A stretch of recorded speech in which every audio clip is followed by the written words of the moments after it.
Je me suis senti beaucoup plus à l'aise en tant que musulman à Moscou qu'en France. L'année dernière, ça a été très très compliqué. Ils ont tué des pères de famille qui partaient tôt le matin en mobilette, aller travailler. Dating 100%, je trouverai plus chaussures à ton pied au Maroc qu'à Dubaï. Si vous voulez vivre votre religion paisiblement et sans contrainte, prenez votre destin en main. Pour moi, les 10 prochaines années, France, Europe, c'est sûr qu'on va dans le mauvais sens. Quand on va atteindre le fond, faudra déjà être très loin.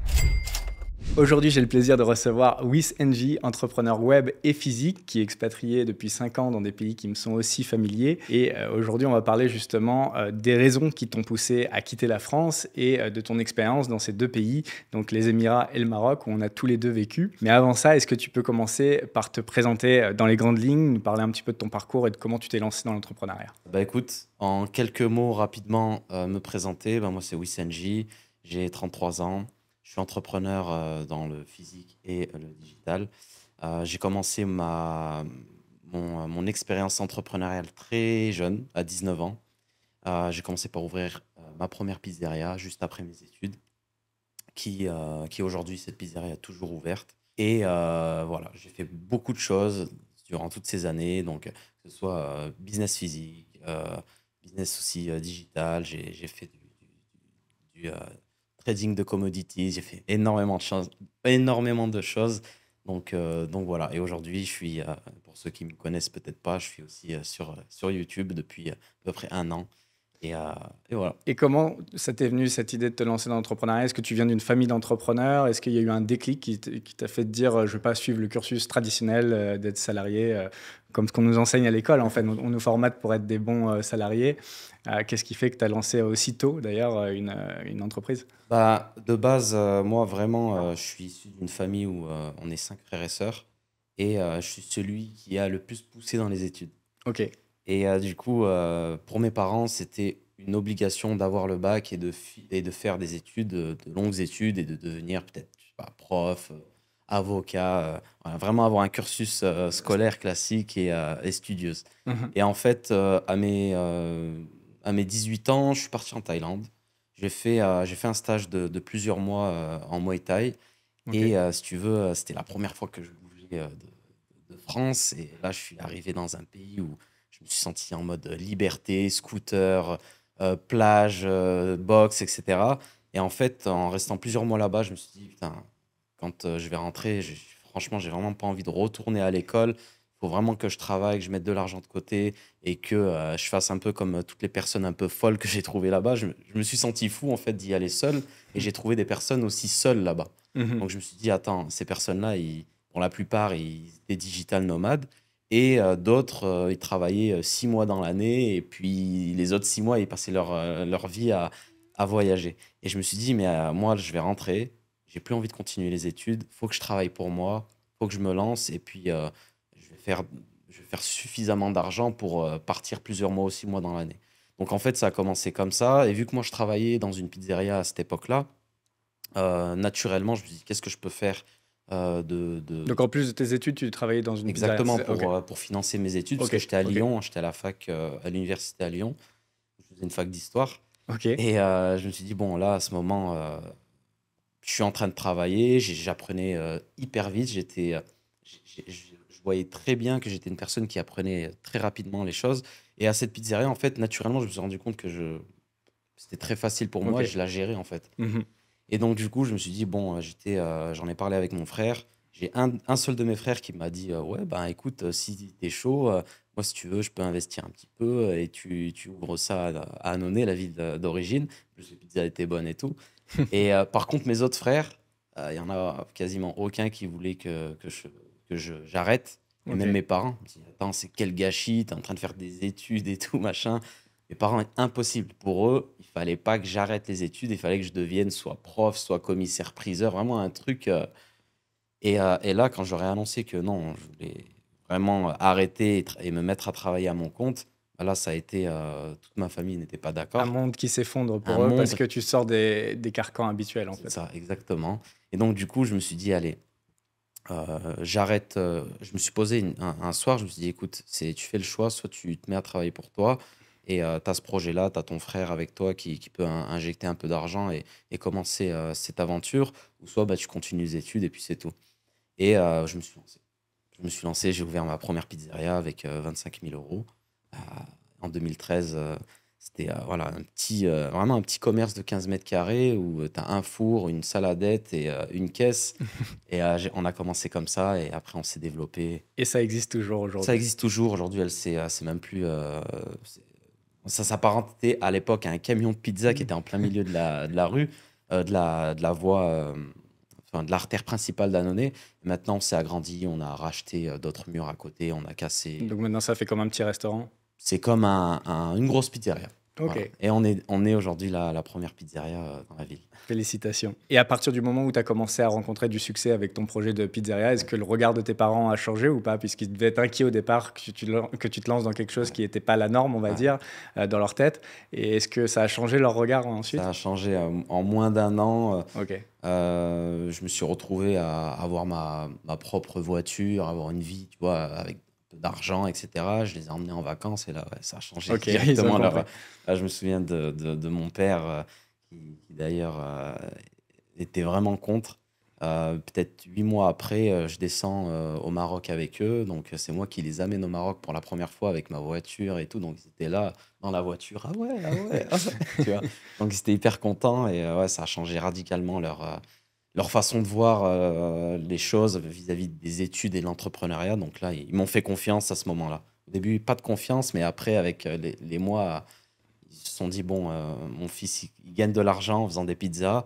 Donc c'est un moyen aussi de faire de l'argent. Donc ils m'ont laissé faire. Et du coup, ça m'emmène à la question suivante. En introduction, j'ai dit que tu étais entrepreneur web et physique. Donc là, on a parlé du volet physique avec ta pizzeria.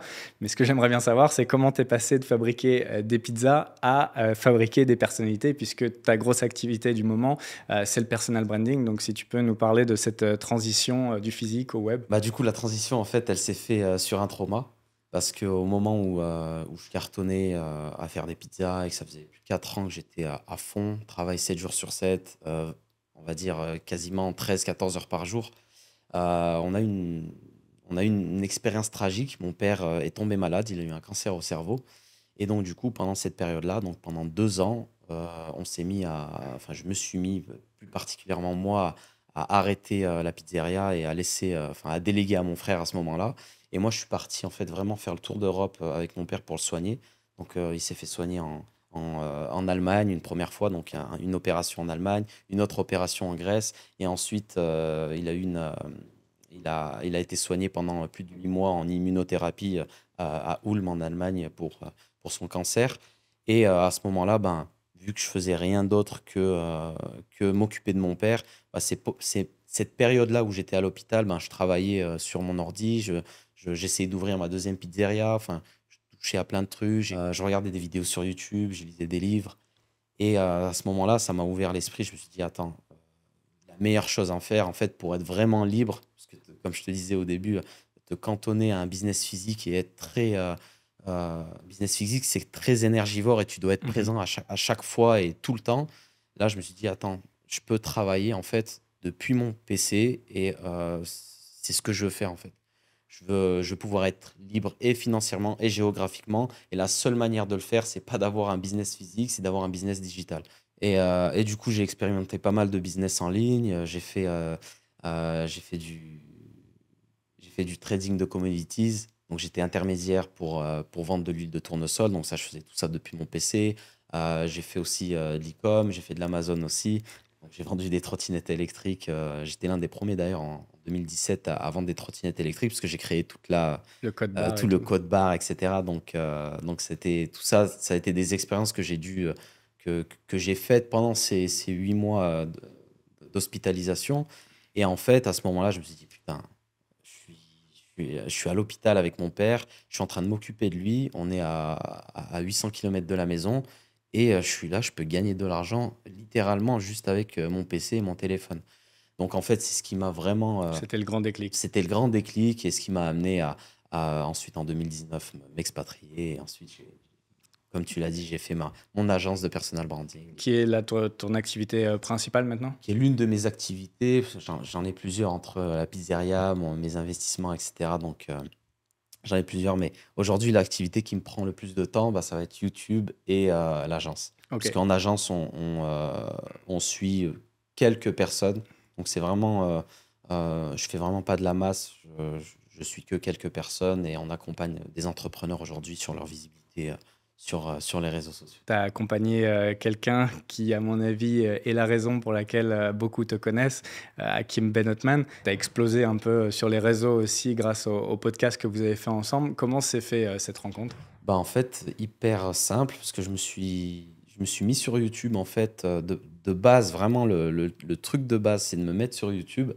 Parce que vu que j'accompagnais déjà des entrepreneurs à le faire, je me suis dit, bon, moi, j'ai envie de partager un peu mon expérience dans le business physique et aussi digital.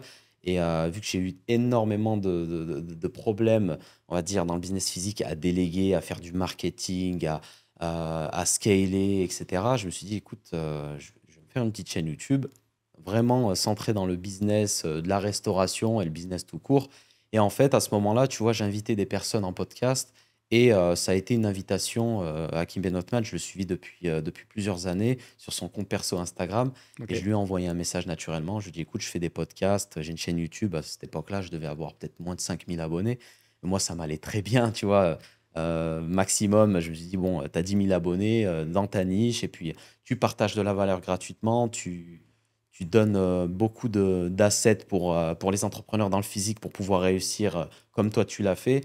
Et donc, je l'ai invité tout simplement. Il m'a répondu gentiment. Il m'a dit, écoute, pas de problème. J'ai remarqué qu'il répond assez facilement aux invitations parce que je l'ai vu sur pas mal de petites chaînes. Ouais, C'est quelque chose d'assez sympathique qui donne de son temps à des chaînes qui sont pas si grosses que ça. exactement. Ouais, ça a Surtout qu'à été, chaque fois, ça fait des cartons, donc ouais, c'est top pour exactement. les créateurs de contenu. Ouais, exactement. Et puis, quand je l'ai invité, lui-même, il était dans une phase où il voulait partager de la valeur et il s'est pris au jeu aussi, parce que quand on a fait le premier podcast, il avait vraiment bien aimé la vibe, etc. Et ensuite, naturellement, il m'a dit, écoute, est-ce que ça te dit, moi, j'aimerais bien que tu m'accompagnes aussi sur ma personal brand, ma présence en ligne et tout. Et moi, bah, je me suis dit, bah, allez, let's go, c'est ce que je sais faire de mieux. Donc, on Et s'est du dit, coup, vous allez, êtes parti à faire une émission. sur ma chaîne, ouais. Ouais. Au début, on est parti sur une émission vraiment, enfin, on appelle ça une Hakim Series Ok. sur ma chaîne où plusieurs fois je l'interroge sur. En fait, on sait vraiment. Ce qui est bien avec Hakim, c'est qu'il parle sans filtre Mhm. et il donne vraiment son expérience de terrain, etc. Donc, en fait, ça a pété très rapidement parce que régulièrement, on a commencé à faire 2 épisodes. Après, on ne s'est pas clairement dit on allait faire à chaque fois des épisodes. Le but, la stratégie, c'était de l'accompagner lui-même sur sa chaîne YouTube, etc. Et en fait, on a eu de plus en plus de personnes qui nous suivaient, qui étaient hyper contents d'avoir des conseils d'une personne comme lui et tout. Donc, ça a pris rapidement, quoi. Et à travers d'autres stratégies aussi sur les réseaux sociaux, on est rapidement arrivé à faire énormément de clipping et on est parti viral très très rapidement. Ouais. Et est-ce que tu t'attendais d'ailleurs à ce que ça pète aussi fort? Franchement, les 2 premières vidéos, quand j'ai vu qu'ils partageaient énormément de valeur et que vraiment, même moi, tu vois, je l'ai orienté sur des questions qui étaient vraiment sans filtre et tout, et on parlait de sujets qui fâchent. Quand j'ai vu que sur YouTube, ça commençait à bien monter, je me suis dit avec les autres strates et tout, que ça allait péter, certes, mais je m'attendais pas à avoir autant de personnes qui m'arrêtent dans la rue, qui nous disent merci, qui nous envoient des messages, merci pour vos émissions, etc. C'est magnifique. Donc, je m'attendais à le faire péter parce que c'était mon job, Ouais. mais C'était la mission, c'était mais la mission. Mais peut-être pas aussi explosif parce que ça a été quand même dans les grandes réussites de l'année dernière en termes de podcast, en termes ouais, d'émissions podcast YouTube entrepreneuriat. Je pense que ouais, c'était dans les meilleurs, peut-être avec Sans Permission, en termes exactement. d'audience. En termes d'audience, ouais, exactement. On faisait des chiffres de dingue et même sur de la visibilité, enfin tout confondu avec les shorts, etc. On dépassait les 200 millions d'impressions par mois. Donc c'était énorme. Et bah, je m'attendais à qu'on fasse quelque chose de bien parce que c'était le but, mais je m'attendais pas que moi-même, comme je te disais, j'ai commencé pour avoir une petite communauté, etc. Et je me retrouve tout d'un coup avoir plein de personnes qui me contactent, etc. Donc, ça m'a surpris. Ok, donc très bonne expérience avec Hakim Bennetman. Est-ce que tu as d'autres podcasts en vue, d'autres projets dans le même genre que tu essaies de monter actuellement? Yes, donc j'ai d'autres invités, d'ailleurs toi. Tu vas Merci. passer sur mon podcast. Allez faire un tour sur sa chaîne. On va Merci l'enregistrer beaucoup. juste après le podcast. Merci beaucoup. J'ai d'autres podcasts qui vont arriver avec d'autres entrepreneurs. On a toujours le podcast avec Hakim une fois par mois. Mais globalement, on a d'autres entrepreneurs, d'autres invités qui vont Qui arriver. vont arriver. Pas seulement des entrepreneurs, aussi des sportifs. Ok, Donc, ça va être cool. top. Allez le suivre. Merci. Et du coup, ça nous emmène au volet suivant de ce podcast, l'expatriation. Et ta première destination d'expatriation, ça a été les Émirats et plus particulièrement la ville de Dubaï. Est-ce que tu peux nous dire pourquoi tu as choisi Dubaï comme première destination? Est-ce qu'il y avait d'autres choix à ce moment-là? Quels étaient tes critères? Qu'est-ce qui a fait que tu as été là-bas? Bah, Dubaï, si tu veux, ça a été la première fois où j'ai été. Moi, Dubaï, ça a été en 2013. Ok, Donc, quand je suis parti en Thaïlande, j'ai fait une escale à Dubaï de 2 jours. J'étais vraiment gamin. Et en fait, ce pays il m'avait fasciné. Ça poussait comme des champignons. Le Dubaï Mall, il était incroyable. Le Burj Khalifa, mais c'était quand même vide. Mais j'avais trop aimé et la c'était les tout dynamique. débuts, hein, parce que C'était 2013, entre 2013 et 2020, quand il y a été, il y a eu un changement un énorme. changement Ouais. énorme. Donc déjà, j'y avais pensé parce que c'était un pays musulman, comme étant que je suis musulman. Donc je me suis dit, ça allait être mieux pour moi. Donc je me suis dit, bon, qu'est-ce que j'ai comme choix? J'ai Dubaï, j'ai pensé à Londres aussi. Ok, Et ensuite, j'ai pensé à d'autres pays comme le Maroc, là où on est actuellement. J'ai pensé aux pays, j'ai pensé à la Russie, à Moscou, j'ai pensé à Kiev parce que j'y ai été en fait. J'ai expérimenté en fait à chaque fois toutes ces villes-là, 2 semaines, de 2 semaines, on va dire, à 3 mois. ok. J'ai été à Istanbul aussi. Ça, j'ai complètement zappé, mais j'ai été à Istanbul et je me suis posé la question de m'expatrier là-bas. Et Donc, tu as fait Dubaï, un petit tour avant de prendre ta décision. D'ailleurs, exactement. c'est peut-être un bon conseil qu'on pourrait donner à ceux qui ne Ah savent ouais. pas vraiment où s'expatrier que de passer 2 semaines à 1 mois, 2 mois, quelque C'est part. la meilleure chose à faire. La meilleure chose à faire. Donc, c'est ce que j'ai fait. J'ai un petit peu expérimenté comme ça, de quelques semaines à quelques mois. Et en fait, Dubaï, à ce moment-là, bah, c'était le pays le plus ouvert post-Covid. Et naturellement, je me suis dit, bon, je vais aller là-bas. Puis même quand j'avais vu en Ouais, parce 2000 que tu es arrivé en 2020, c'est plein Covid, c'est pas post-Covid en fait. C'est plein Covid. plein Covid, ouais. Exactement, plein Ouais. Covid. Mais j'ai fait les démarches post-Covid. Ok. Donc, les démarches de savoir un petit peu au niveau des sociétés, etc.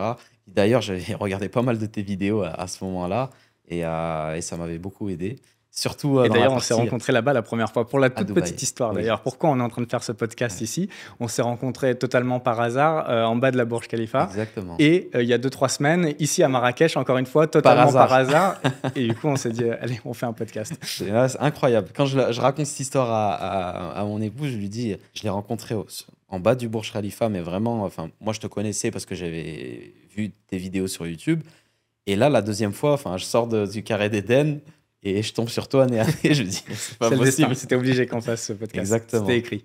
Donc, 2019, je faisais mes petites recherches, mais vraiment, Dubaï, à ce moment-là, en 2020, plein Covid, c'était la ville la plus ouverte et là où tu pouvais naturellement t'expatrier, en fait. Ouais. Donc, il n'y avait pas d'autres villes un peu plus ouvertes. Ouais, le monde se fermait avec le Ouais. Covid et puis il y avait aussi beaucoup de brassage médiatique sur Dubaï, beaucoup d'influenceurs sont allés Exact. là-bas, moi y compris d'ailleurs. Ouais, exactement. Je suis arrivé fin 2020 moi là-bas, j'y ai vécu 2 fois. Donc, ouais, ça a été naturel d'aller là-bas. Et puis, le fait que je sois dans le digital, dans la sphère, on va dire, dans la sphère, comment dire? Entrepreneur web. Ouais, dans la sphère entrepreneur web, etc. Dubaï, enfin, il y avait tout le monde. Donc, je me suis dit, le Ouais, pour le meilleur move à networking, faire pour le networking, etc., c'est d'aller là où il fait chaud, là où il brûle, là où ça brûle réellement pour les opportunités. Donc, naturellement, je suis allé Donc à ça t'a Dubaï. poussé à aller à Dubaï. Exactement. Tu as parlé du fait que c'était une terre musulmane. Pour toi, c'était un critère numéro 1 ou tu aurais pu quand même vivre dans un autre pays? Non, la vérité, c'était pas mon premier critère. Mon critère numéro 1, c'était plus les opportunités, plus faire du networking, etc. Et on va dire, on va pas se le cacher aussi, un petit peu de fiscalité. Bien que je commençais vraiment à faire mon activité dans le digital, donc je me posais pas 15 000 questions, mais le fait que ce soit une terre musulmane, ça a été un plus, Mhm. mais c'est un plus plus aujourd'hui qu'avant. À cette Avant, époque-là. à Ok. cette époque-là, ben, comme je t'ai dit, je suis allé à Moscou, je suis allé à Barcelone. Enfin, ça a été des villes où enfin, c'était pas musulman. Mais bon, pour la petite histoire, Moscou, quand même, c'est très tolérant Mhm. pour les musulmans. Mais il y a Donc, une grosse communauté musulmane en Russie. Les gens énormément. pensent que la Russie, c'est que des blancs racistes, etc. Alors que non. Non, ça m'a beaucoup plus choqué. La tolérance qu'ils ont envers les musulmans en Russie m'a beaucoup plus choqué que celle de la... Enfin, en France, voilà, la tolérance, on la connaît. Choqué dans le sens, t'as été C'est agréablement surpris, ouais. agréablement surpris. Tu as beaucoup de restaurants halal. Il y a une grosse communauté. Par exemple, quand tu vas dans des hôtels, tu as... Enfin, moi, ce qui m'avait choqué, c'est que je suis allé une semaine dans un hôtel, je crois que c'était le Sofitel. Tu avais 3 salles de prière pour les 3 religions. Enfin, c'était incroyable. Et puis, les personnes, quand tu leur dis t'es musulman, enfin, il n'y a pas de jugement. Je me suis senti beaucoup plus à l'aise en tant que musulman à Moscou qu'en France. Ça c'est 100%. Intéressant à partager. Et du coup, tu as dit que c'était moins important à l'époque, mais aujourd'hui, est-ce que c'est vraiment un Ouais. critère très important pour toi de vivre Aujourd'hui, en oui. terre musulmane? Ouais. Aujourd'hui, oui. Sans... C'est pas... c'est obligatoire pour moi aujourd'hui. Donc, ça a été... à l'époque, non. C'était plus pour les opportunités, le business. Mais une fois que tu t'es établi un petit peu dans le business, etc., tu te poses la question, où est-ce que tu veux vivre et construire ta vie familiale, Mhm. avoir tes enfants, etc. Et pour moi, aujourd'hui, c'est important que ce soit en terre musulmane. Ton retour global d'expérience sur Dubaï, ce que tu as aimé là-bas, ce que tu n'as pas aimé ou du moins ce qui t'a dérangé? Bah, ce que j'ai aimé, ça a été clairement les opportunités entrepreneuriales. Par contre, quand je dis entrepreneurial, c'est pas genre ouvrir un business là-bas sur place Hmm. ou faire du business avec les locaux, etc. Ça, je pense que c'est très difficile. C'est plus dans l'idée de faire du networking avec les entrepreneurs du web, tout ce qui est marketing. Tu es vraiment à la page, ça va vite, Mhm. tu t'endors pas. Du matin jusqu'au soir, tu es en mode mindset pour bosser, pour faire du chiffre, euh, vraiment, c'est de la performance, tu vois. Mhm. Que, Et puis ça inspire aussi un petit peu le fait de voir tous ces grands ça bâtiments, toutes inspire. ces personnes qui réussissent, qui ont de l'argent, etc. Ça J'imagine. inspire à 100%. Ça te change vraiment enfin, là, avec du recul, je me rends compte que Dubaï, j'étais vraiment dans une bulle. Et tu vois, je sais pas, c'est tout con, mais tu vas à la salle de sport, tu as des Lambeaux, des Rolls garés devant. Enfin, je sais pas, ça t'inspire. Pour toi, ça devient quelque chose de normal et tu vis, enfin, comme on dit tous, ton entourage, c'est ce qui fait Qui quelle tu es. personne Ouais. tu vas être. Mhm. Et enfin, ça t'inspire et ça te change. Ça pousse vers Là, le haut. ça te pousse vers le haut. Ben, Dubaï, 100%, Bah ça m'a après, ça poussé peut vers le haut. peut-être être des deux côtés. Parfois, certaines personnes, ça peut aussi les déprimer si t'as pas de succès. Qu'est-ce que tu en penses de la personne qui va là-bas, qui fait du business, il a pas de succès, et il voit tous les jours des Ferrari, des Lamborghini, etc. Moi, je pense pas. Je pense qu'à un moment donné, ça te Ça pousse. dépend si c'est un rageux français ou pas, quoi. Ah, si c'est ah ouais, par contre, c'est vrai. Si tu viens avec le mindset français, vraiment en mode rageux, voilà, c'est mort. Mais si tu viens avec le mindset, si tu étais un ovni dans ta ville ou dans ton pays et que t'as pas du tout le même mindset et que tu arrives dans un pays où le mindset il est différent, où c'est plus la réussite qui est prônée, etc. Non, là, ton mindset, il va que s'améliorer. Mais si tu étais déjà voilà, tu avais déjà un mindset pourri, ouais, là, par contre, ça va continuer à être la merde. Mais en vrai, il y a assez peu de personnes qui ont ce genre de comportement, de mindset aux Émirats. Et c'est ce qu'on discutait en privé. Ouais. Quand tu es en France, comme tu l'as dit, quand tu commençais à avoir tes affaires qui tournaient et que tu t'achètes une voiture, on te regarde comme si tu l'avais volé, ton argent. Alors qu'aux Émirats, on regarde plutôt, justement, on glorifie ceux qui réussissent. Exactement. Et même au Maroc, tu as une belle voiture, directement, tu as un statut, tu vois. Mhm. En France, tu as une belle voiture, il faut savoir pourquoi tu as cette voiture. Ça réconforte tout le monde de dire que tu l'as peut-être pris à crédit, que tu n'as rien d'autre pour vivre, que voilà, tu as tout mis dans ta voiture. Enfin, et en plus de ça, on va te la rayer, on va te la cartonner, machin. C'est Enfin, la culture de la médiocratie, quoi, de pousser les gens vers le bas. exactement, Ouais. exactement. Je comprends pas. Pourtant, tu vois, là, on est au Maroc. On a quand même le mindset français d'un côté, tu vois. Mais le mindset, par exemple, pour la voiture, c'est hyper flagrant. Ici, tu as un statut quand tu as une belle voiture. Mhm. En France, quand tu as une belle voiture, tu es une merde, tu vois. Et on te jalouse. Et Mhm. pourquoi il a ça et pourquoi pas moi? Moi, si j'ai pas, ben, faut que lui aussi il n'ait pas. Enfin, voilà quoi. Qu'on soit tous dans la merde. Exactement. Et qu'est-ce qui t'a dérangé du coup, ou ce que t'as pas aimé de ton expérience aux Émirats? Qui n'est pas terminée, puisque tu vis un peu entre Ouais, les deux à l'heure actuelle, t'es exactement. entre les Émirats et le Maroc, mais on va dire les points un peu négatifs de la vie là-bas. Bon, les points négatifs, c'est que à un moment donné, tu satures au niveau des relations sociales avec les gens parce que c'est vraiment que par intérêt, que par.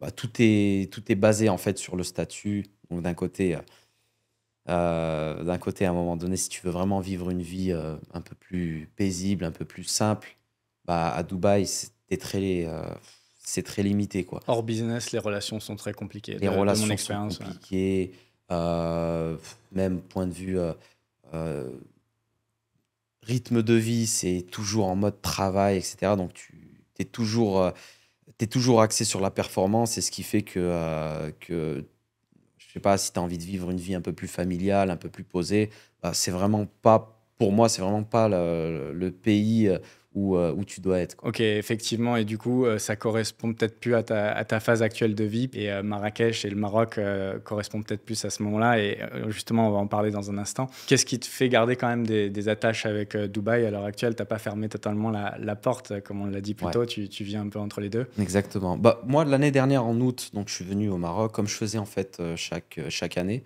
Je passais 2, 3 mois au Maroc. Et là, l'année dernière, 2024, je suis venu ici.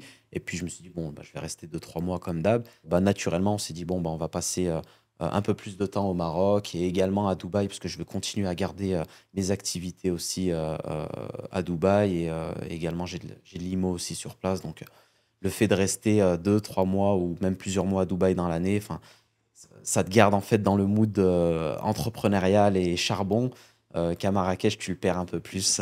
C'est plus Qu'au tranquille. Maroc, tu le perds un peu plus du mood. Et quel est ton sentiment actuel sur Dubaï? Je sais pas si tu as vu, il y a pas mal d'influenceurs qui commencent à poster des vidéos, qui quittent Dubaï. Là, ça fait allez, 6 mois, un an qu'on commence de plus en plus à voir des influenceurs qui, il y a 3 ans, faisaient des vidéos. Dubaï, c'est extraordinaire. Et puis Ouais. là, finalement, ils sont arrivés un petit peu au bout de leur cycle. Est-ce que tu penses que c'était une mode et que ça tourne, qu'on passe à autre chose? Ou tout simplement, c'est un phénomène anecdotique?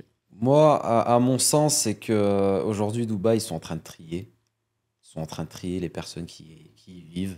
Donc, toutes ces personnes-là, en fait, qui quittent Dubaï, pour ma part, c'est des personnes qui, soit financièrement, ils n'ont pas forcément les moyens d'assurer un lifestyle de Dubaï. Parce que le lifestyle de Dubaï, c'est pas le lifestyle de Bali ou de Marrakech ou même de n'importe quelle autre ville dans le monde.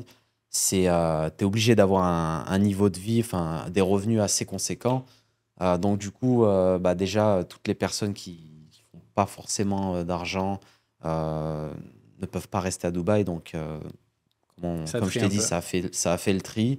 Tu as aussi peut-être une tendance où, après le Covid, donc, du coup, d'autres pays se sont ouverts. Ouais. Et du coup, ben, c'est un peu tous les pays, toutes les villes draguent un peu Et tout le deviennent monde. tous en compétition parce que c'est vrai Ouais, que les années 2020, 21, où ouais, tout le monde faisait le buzz sur les réseaux sociaux avec Dubaï, c'est parce que aussi le reste du monde était fermé. c'est Et c'était exactement ça. l'option numéro un si tu voulais pas payer d'impôts, parce qu'à ce moment-là, il n'y avait pas encore l'IS là-bas, et que tu voulais être à peu près libre, parce que c'est vrai que quand je suis arrivé fin 2020, au Panama, en France, il n'y avait même pas le droit de faire Noël en famille ou le Nouvel An en famille. Et à Dubaï, c'était ouvert, c'était possible. Donc Ouais. forcément, ça a dragué beaucoup de monde.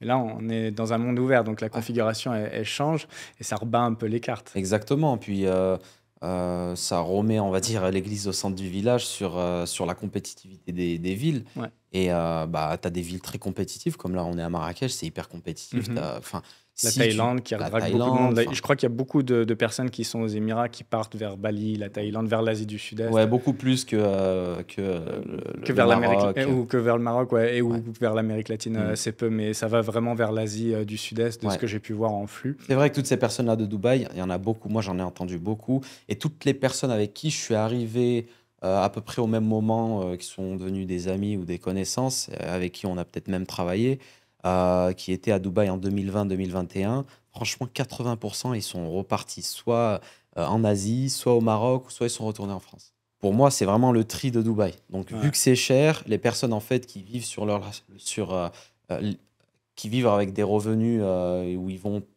tout défoncer sur leur lifestyle, au final, ils se rendent compte avec les années qu'ils n'ont pas mis d'argent de côté, qu'ils n'ont pas investi et qu'en fait, ils ont juste vécu la belle vie, mais point, quoi. Ouais. Donc, ils ont fait le tour.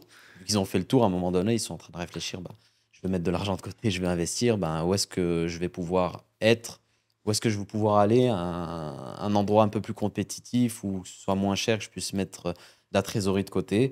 Ben voilà. Il y Ouais, a et puis d'autres. le rapport qualité-prix, encore une fois, quand on est dans un monde compétitif, ce que tu peux avoir pour ton argent dans une ville comme Marrakech ou encore une fois en Asie du Sud-Est, Bangkok ou une grande capitale d'Asie du Sud-Est, tu peux en avoir beaucoup plus. En fait, tu peux avoir un meilleur confort. Dubaï est devenu très très cher entre-temps. C'est ça aussi qu'on n'a pas précisé. Entre Exact. quand on est arrivé en 2020, toi et moi, Mm. et là, actuellement, 2025, les prix ont doublé, voire triplé sur les loyers. C'est- Donc, c'est plus la même chose. Ordre d'idée, quand je suis arrivé, j'ai pris un logement au Paramount, Ouais. euh, Business Bay. à Business Ouais. Bay. Donc, le one bed était à moins de 55 ou entre 55 et 65 000 dirhams l'année. Ok, ouais. Aujourd'hui, c'est 130 000. Ce qui fait plus de 30 000 euros, un truc comme ça, ouais. Donc du 2005 par mois, et à l'époque, ça devait faire même pas du 1000, 1000 et quelques, ouais. ouais, exactement. Ouais, Donc tu vois, c'est plus que le double en fait. ouais, Et en fait, et ça, c'est de partout, que ce ouais. soit pour Mais les Marina, ça a logements. encore presque, ça a plus augmenté que ça À Marina? ouais, triplé sur les bons immeubles, Ouais. ouais. Ouais. Ah, c'est dingue. Ouais, ouais. Du coup, les gens font leurs calculs, et dans un monde, encore une fois, qui s'est réouvert, bah, la compétition fait rage. Et je Exactement. pense que c'est un des gros facteurs. Après, je pense aussi que ces villes comme Dubaï, comme Hong Kong, etc., c'est des villes qui sont connues pour avoir des cycles, hein. Les gens ne restent pas très longtemps. Ouais. Et puis aussi, il y a ce truc qui a joué en leur défaveur, je pense, aux Émirats. C'était à l'époque de faire des titres de résident qui étaient valides 3 ans, qu'il fallait renouveler à chaque fois. Oui. Ça permet pas aux gens de se projeter. Alors là, ils sont en train de corriger la chose avec Oui. les Golden Visa, Golden etc. Visa. Donc je pense que là, ceux qui arrivent maintenant se sentent un petit peu plus à la maison et peuvent plus se projeter. Mais c'était difficile quand tu avais une carte qui était de résident temporaire de 3 ans, quoi. Ouais, c'est clair. Je parlais avec un ami qui lui est agent immobilier sur Dubaï. Il me disait que il y a 2 ans, il y avait à peu près plus de 500 arrivées par jour à Dubaï, 500 nouvelles personnes, et qu'aujourd'hui, c'est 1000 nouvelles personnes. Il y en aurait plus aujourd'hui. Ouais, ouais. Mais ça doit être des nouveaux flux. Alors dans ces cas-là, je pense que ça vient de d'autres endroits, les pays D'autres de endroits. l'Est sûrement. Mais je pense qu'au niveau communauté française, c'est plus autant. Non, c'est plus autant. Et d'ailleurs, les seuls Français qui restent à Dubaï, moi, je les compte au nombre de 3. Tu vas avoir les personnes qui sont salariées ou qui sont entrepreneurs salariés, c'est-à-dire qui gagnent suffisamment d'argent pour avoir un lifestyle, on va dire, à la Dubaïote, on va dire entre 5 et 10 000 euros par mois. Donc, ces personnes-là, ils sont dans la limite. Mais Et ils qui sont vivent sur ric-rac place. avec 5 Ils sont ou 10 000, ric-rac. faut le dire. Mais soit c'est des personnes qui ont vécu là-bas, ou soit c'est des personnes qui veulent faire leur première expérience. Mhm. T'as les Français infopreneurs qui gagnent, voilà, on va dire, plus de 30 000 par mois. Et les super riches qui sont au-delà des 100 000 par mois. Du coup, Mais- tu me considères en super riche. Moi, je mets ça beaucoup plus haut, les super riches. Ouais, non, les super riches, c'est vrai que ça va être je dirais plus d'un M de revenus par mois. Ouais, ouais. Mais pour les Français, super Ouais, riches, bah c'est oui, 100 mais 000. de toute façon, même pour les Français, riches, c'est à partir en revenu mensuel, je crois que c'était 3005, un Et truc comme ça. t'imagines, tu dis à quelqu'un, je fais 100 en France, hein. Tu dis même ça à un PDG de Carrefour, ce que tu veux, un gros PDG du CAC 40, tu lui dis, je fais 100K de cash par mois. Pour lui, t'es son C'est déjà de patron. l'argent, ouais. T'es son patron, clairement. Ouais, c'est déjà de l'argent. Mais vraiment, parce que lui, le PDG du CAC 40, il prend pas ses 100 000 par mois, net dans les Bon, poches. après, ils ont des stocks, etc. Mais dans la poche, il les prend pas. Je sais pas. Ça, je n'ai pas étudié leur salaire. En France, vraiment, je pense pas. J'en parlais avec Hakim, justement, il me disait, on rigolait un jour, on était... Ouais, après, il faut déduire en plus toute l'imposition. S'ils sont résidents fiscaux en France, effectivement, ils se font tabasser. Ah oui, Euh, mais 100%. Il me ouais. disait, mais attends, les gens, ils se rendent pas compte, les gens du web, ceux qui font suffisamment d'argent dans le web, ils se rendent pas compte que c'est eux les patrons des personnes du CAC 40 qui font beaucoup plus de cash mensuellement Et que... surtout, on est beaucoup plus libre. et beaucoup C'est plus ça le libre. plus important. Exactement. Donc, ouais, donc à Dubaï, voilà ce qui reste, quoi. Du coup, ça nous emmène au point suivant. On va parler maintenant du Maroc, où j'ai vécu également pendant 5 ans. Donc, retour aux sources pour toi, puisque comme on l'a dit plus tôt, tu es marocain. Et tu arrives en plus en période de boom, là où on pourrait penser par les réseaux sociaux que Dubaï est un peu en pente descendante, du moins sur les communautés françaises, on va dire.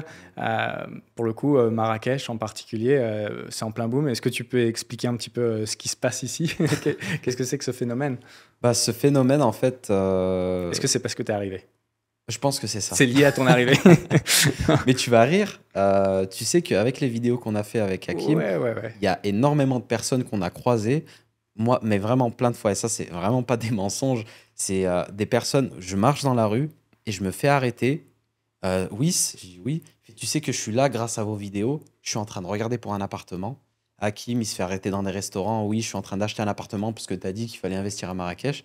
Donc, franchement, euh, il y a quand même, il y a quand même du. On a une influence énorme et je veux bien te croire. Et encore une fois, tu l'as dit, toi, c'est sans vantardise, moi Ouais. non plus. À Panama, dans les jeunes qui ont allé entre 20 et 30 ans francophones, la plupart, c'est parce qu'ils ont vu des vidéos sur YouTube, aux ATV, Panama, etc. Ouais. Ouais. Mais c'est dingue, hein, Moi, je Donc, me il y a suis un pas impact rendu qui est compte de fort ça. quand on fait ces L'impact, il est podcasts. incroyable. Ouais. Et d'ailleurs, si le ministère du Tourisme marocain veulent qu'on les, Oui, oui, voilà, on voudrait être subventionné. Non, je suis qu'on contre, les je suis contre les subventionne. subventions. Mais pourquoi pas faire des partenariats? Non, franchement, moi, je pense qu'à travers les podcasts, on a amené Oui, on énormément de aide personnes les pays d'une certaine manière. à s'expatrier et à même à faire de l'achat Ouais, immobilier. faire du business pour les pays, Ouais, clairement. exactement. Parce que chaque expatrié que tu emmènes, c'est quelqu'un qui va potentiellement acheter une résidence principale, faire des investissements, Et avec dépenser sa au famille, quotidien. Il va peut-être voilà, prendre du personnel, faire vivre des familles, du coup. Enfin, ça clairement, ruisselle, c'est très bon pour l'économie. clairement. Du coup, Mais qu'est-ce qui se passe qu'est-ce qui se hors de ta passe venue? Qu'est-ce qui se passe? Ben écoute, pleine ébullition là depuis, on va dire depuis 1 an ou deux, je dirais même 2 ans. Je pense que ça a été aussi l'effet annonciateur de la Coupe du Monde. Également la Coupe du Monde, ça fait le Maroc en 2022, ils ont fait une très belle pub pour, enfin l'équipe nationale ont fait une très belle pub pour le Maroc. Et il y a énormément de touristes qui sont venus au Maroc parce qu'ils ont vu le Maroc en Coupe du Monde. Mhm. Donc, c'est un rayonnement incroyable, le foot, tu vois. Donc, il y a eu l'effet Coupe du Monde 2030. Les gens se sont dit, ben, c'est peut-être le moment d'investir. L'effet aussi qu'en France, le climat est tellement dégueulasse que des personnes veulent investir ailleurs. Donc, ils se disent peut-être qu'investir à Marrakech, qui est à seulement 2h30, 3 heures de la France, et qu'il y a des rotations vraiment tous les jours, peut-être que ça pousse les personnes à venir investir aussi. Franchement, tu as plein de facteurs, mais le facteur numéro un, c'est que le Maroc, depuis cette année, c'est devenu le pays en Afrique où il y a eu le plus de touristes. Mhm.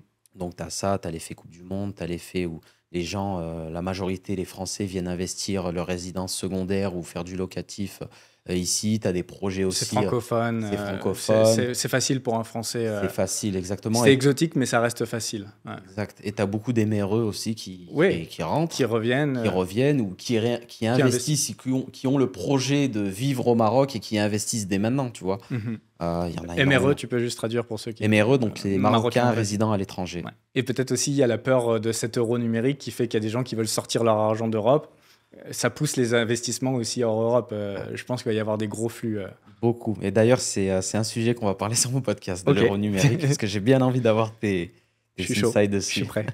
Mais ouais, ça y joue beaucoup. Tout le climat actuel en France, c'est ce qui va se passer, les épargnes des Français, etc. C'est clair que ça y joue, que les gens ils veulent investir ailleurs. Et en fait, même le ticket pour investir au Maroc, il est beaucoup plus bas qu'un ticket à Dubaï, par Oui, exemple. oui, oui. Bah, l'immobilier ici, au mètre carré, j'ai regardé avant de faire le podcast, c'est 4 fois moins cher quand même que Tu vois. Dubaï, donc beaucoup plus accessible. Et puis, il y a un truc auquel les Français sont sensibles. Je vois avec mon père, on a détenu ici un riad et j'en ai eu plein en gestion. C'est l'architecture, c'est acheter une pièce d'histoire. Tu vois, quand tu achètes un riad en Médina, tu achètes une petite pièce d'histoire et ça, c'est quelque chose que les gens aiment bien. Au-delà d'acheter un appartement à Dubaï, où comme il y en a des centaines identiques, quoi. Ouais, c'est clair. Donc, Mais ça, tu sais, je pense que ça fait rêver le Français. ce que vous faites, enfin ce que vous avez fait du moins, Est-ce que je vais faire un petit peu la différence entre français de souche et MRE? Ouais. C'est pas les mêmes investissements, Oui. je trouve. Oui, je pense que les Marocains Les de France, Marocains, ils ils vont achètent pas pas de acheter des riad, hein. riads, ou très peu. Très C'est très vrai peu. que dans mon quartier, tous les gérants, tous ceux qui détenaient des propriétés, il y avait pas de, il y avait Alors des que c'est une Belges, des erreur. Français, ouais. Bah oui, Moi, je trouve que c'est c'est une dommage. erreur. Vous Ouais. devriez, les Marocains qui nous Ouais, regardent, vous ouais. devriez préserver votre patrimoine Exactement. et le garder entre vos mains. Exactement. Ouais. Parce que je trouve que c'est un peu.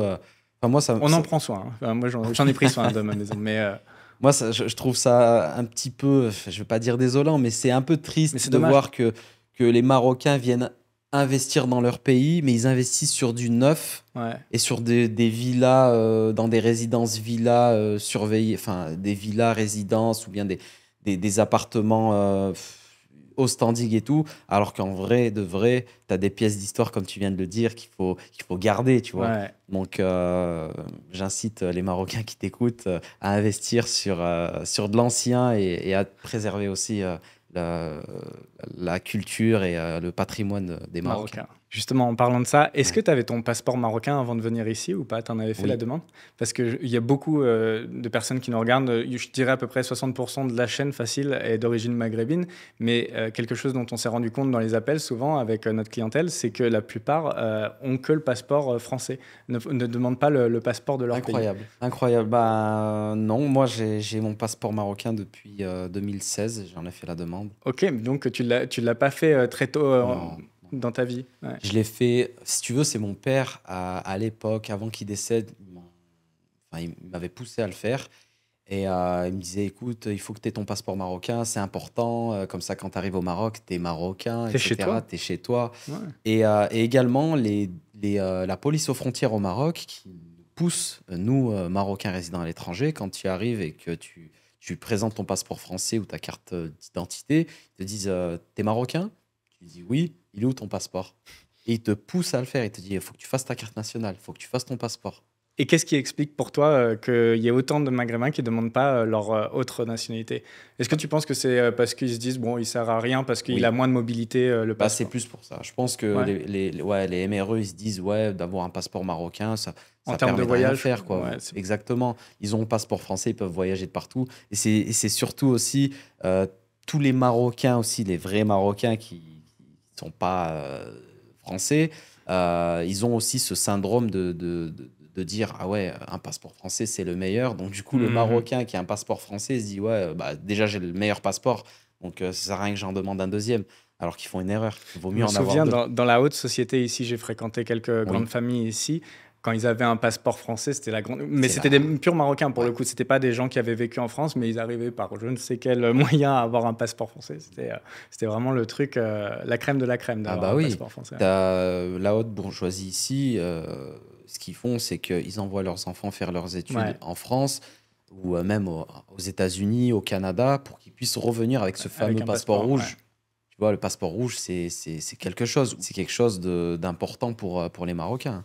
Et moi, j'ai un ami qui vend des véhicules à des Marocains venant de Dubaï, donc des véhicules de Dubaï. Et quand il a des Marocains au téléphone, il leur demande si c'est des MRE. Et les Marocains qui achètent des voitures un peu au standing, ils disent non, je suis pas MRE, mais j'ai mon fils qui a le passeport canadien, donc on peut mettre à son nom. Parce que tu sais, tu peux pas Hmm. envoyer de l'argent du Maroc aux Émirats assez facilement. Donc, quand tu es MRE pour dédouaner, enfin, quand tu es Marocain résident à l'étranger, du moins, et que tu as un passeport européen ou autre, pour dédouaner ta voiture, c'est beaucoup C'est plus plus facile facile. et tout. Ouais. Donc, c'est une fierté pour eux d'avoir un passeport rouge, tu vois. Du coup, le message qu'on peut passer à tous Ouais. ceux qui nous regardent, Faut prenez pas votre hésiter. passeport, c'est votre Ah bah pays oui. et ça vous fait plus d'options. C'est dommage de ne pas le faire. Et je pense pas que les démarches soient très difficiles. Non, c'est hyper facile. Après, moi, j'ai une petite Nuance. particularité, une petite nuance, c'est si vous faites votre passeport marocain, faites-le au Maroc, avec une résidence marocaine. Ok. Pour moi, c'est mieux que d'avoir un passeport marocain avec la résidence française. Ok. Oui, et comme ça, tout est bien ici, l'adresse Exactement, sur le passeport, etc. exactement. Ça fait sens. C'est un bon tip, c'est un très bon tip. Et justement, là, on vient de parler des MRE, etc. Comment tu te sens, toi, en tant que franco-marocain ici? Est-ce que tu es bien traité globalement? Enfin, c'est peut-être une question que se posent peut-être plein de Ouais. Maghrébins qui viennent pas souvent dans leur propre pays. Est-ce que de rentrer dans ton propre pays, mais qui t'a pas vu grandir, puisque toi, tu as fait toute une grande partie de ta vie, quasi les 2 tiers, ou même plus. En France, comment tu te sens ici? Bah, globalement, je me sens bien, très bien accueilli. Enfin, je me sens vraiment comme chez moi, hein. Je vais pas le nier. Comme Euh, chez toi ou chez toi? Attention, je c'est me sens important. chez moi. Je me sens chez moi. Mais je vais te dire pourquoi je dis je me sens comme chez moi. Ok. Parce que vu que je viens de France, j'ai quand même, quand on vient au Maroc, on a quand même ce premier regard où, quand tu es là depuis quelques mois, où tu es le MRE, que tu es le Marocain résident à l'étranger, comme on dit, le Zmagri qui vient au Maroc. Et malheureusement, les Zmagri au Maroc, il faut le dire, ils ont une mauvaise image. Quand je te dis les Zmagri, c'est plus les mecs de cité, etc. Ils ont une sale image au Maroc. Donc, du coup, les 2, 3 premiers mois pour t'intégrer, c'est un peu compliqué. Tu vas te faire arrêter plusieurs fois. T'es qui? Enfin, euh, voilà, ça va être. Tu sens que t'es pas marocain. Tu te Mhm. sens comme chez toi parce que t'es marocain, mais ils te mettent une petite différence. Mais une fois que voilà, t'es établi, que les gens voient qui tu es exactement et que t'as aucun problème, là, tu es considéré marocain à 100% et c'est que du bonheur. Il y a un petit temps d'adaptation Il y alors a un quand petit même. temps d'adaptation et ça, c'est Que voilà, c'est les gens toujours. aussi s'habituent à toi dans ton quartier, savent qui Oui, tu es, etc.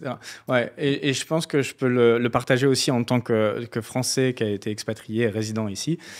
Au départ, dans mon quartier, les gens ne te connaissent pas, ils pensent que tu es un touriste, donc dès que tu passes dans les souks, etc., tout le monde t'alpague, ouais, etc. ouais.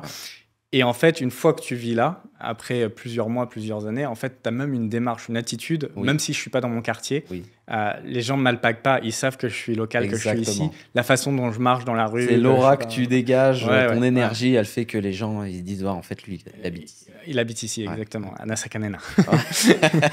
Exactement. Et donc, du coup, tu as eu ce petit temps d'adaptation, mais maintenant, tu te sens parfaitement bien. Je me sens chez moi. Je me sentais comme chez moi Et les maintenant, tu trois te premiers sens. mois. Maintenant, je me sens chez moi parce que j'ai passé beaucoup plus de mois maintenant ici.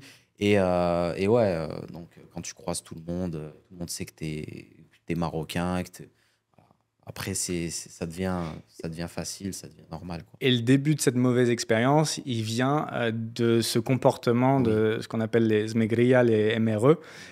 Qu'est-ce que tu en penses et pourquoi il y a ce phénomène je comprends pas en fait. Et c'est Parce que, partout, et c'est un problème pour les français. Marocains, hein. Je sais que les Marocains me disaient à chaque fois, on a honte quand ils viennent, tous les étés, c'est le bazar. Et pourquoi? Est-ce qu'il y avait la même chose à Dubaï d'ailleurs? Je sais pas s'il y a Ah ça. bah oui. Il y a ça aussi, ok. Ah Il oui, y a ça en oui. Thaïlande, il y a le French arabique. Mais par contre, à Dubaï, ils n'ont pas fait long feu parce que vu qu'il faut avoir les reins solides, Oui. ils sont pas restés. Enfin, vu qu'il faut avoir les reins solides et vu que la police là-bas, elle est hyper stricte, là-bas, tu fais un fuck à quelqu'un, tu vas en prison, il n'y a pas de Ouais. demi-mesure, tu vois. Donc, du coup, Il n'y a pas de ça. petit bakshish à 200 Non, dirhams ça là-bas. n'existe pas. Donc, comme je te disais, ils font le tri. Mhm. Donc, ils font le tri à l'entrée, quoi. Donc il y a eu un peu le phénomène à Dubaï. Ça, Oui. j'ai pas connu moi, Oui, il y mais a eu le phénomène en 2020, ok. 2021, avec les influenceurs, tu vois, ça a Ouais, attiré quand même pas mal de gens. Il y a eu des bagarres, des machins, mais la police émirati, elle les a vite mis à l'amende. à l'amende. C'est le Au cas de le Maroc, dire. c'est un problème depuis très longtemps, puisque moi j'ai Mm. vécu ici il y a plus de 13 ans. C'était déjà le problème tous les étés.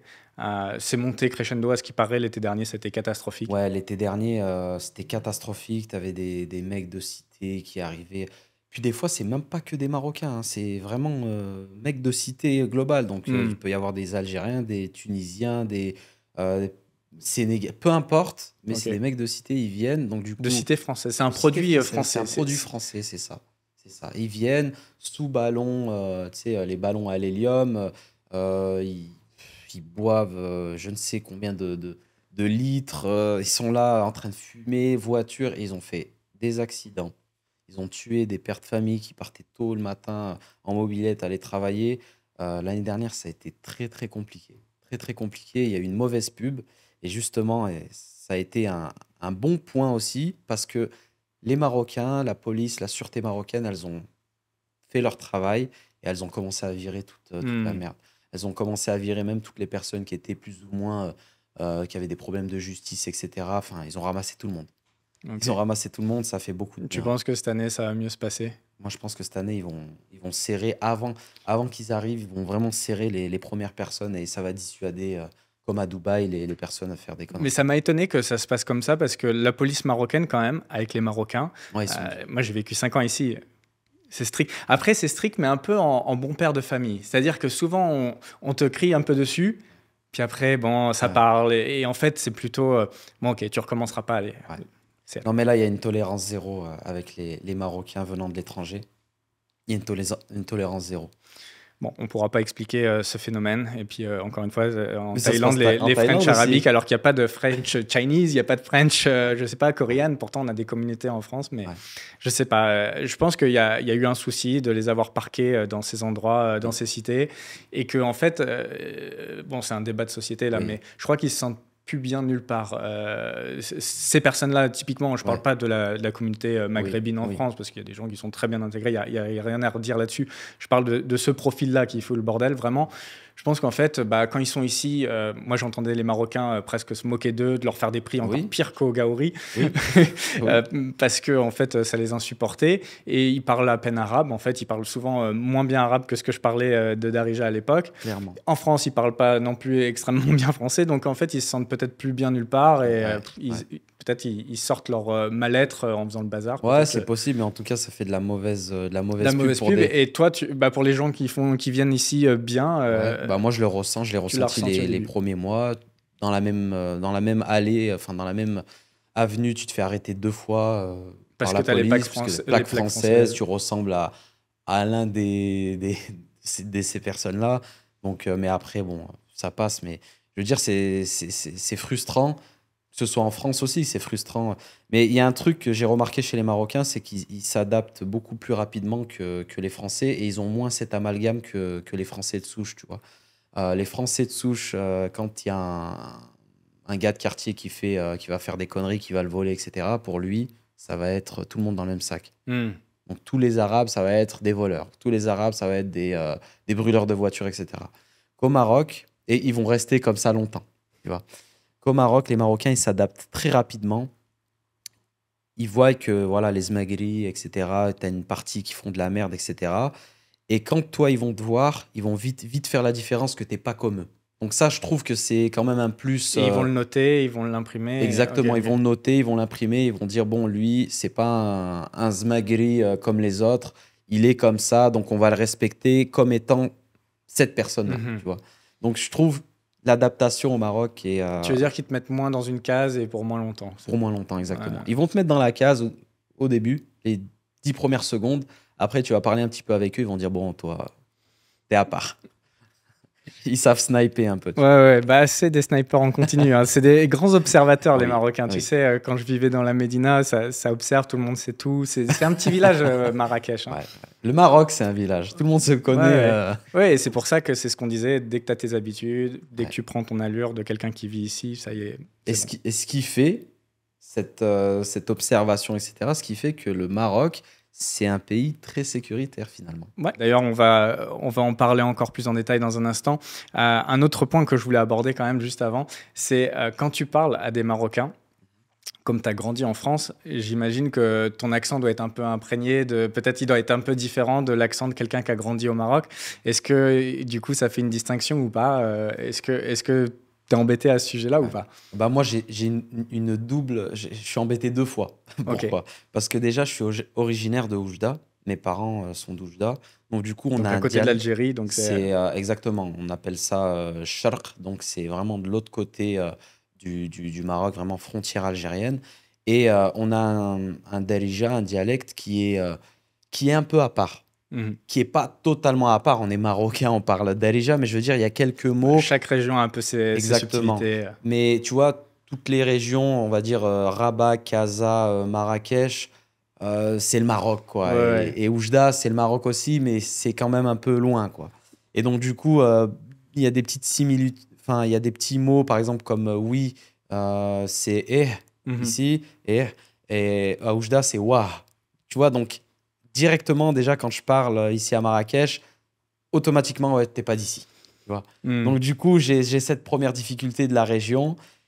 Et la deuxième difficulté, l'accent français. J'ai pas tellement l'accent français, mais on peut ressentir que effectivement je suis marocain de France, que je suis né en France, parce que je vais avoir des façons d'amener les phrases qui vont être beaucoup plus, tu vois, un peu comme une personne qui apprend l'anglais ou qui a été anglophone. Et qui va utiliser des structures. Exactement. Tu vois, ici, ils ont des structures qui vont beaucoup plus vite. Et puis, l'accent, je sais pas, moi, tu vois, par exemple, je sais pas. Tu vois, nous, on dit je sais pas, alors qu'un mec, il va dire je ne sais pas. Et ben là, c'est pareil pour le Maroc. Je vais dire des trucs en mode structuré.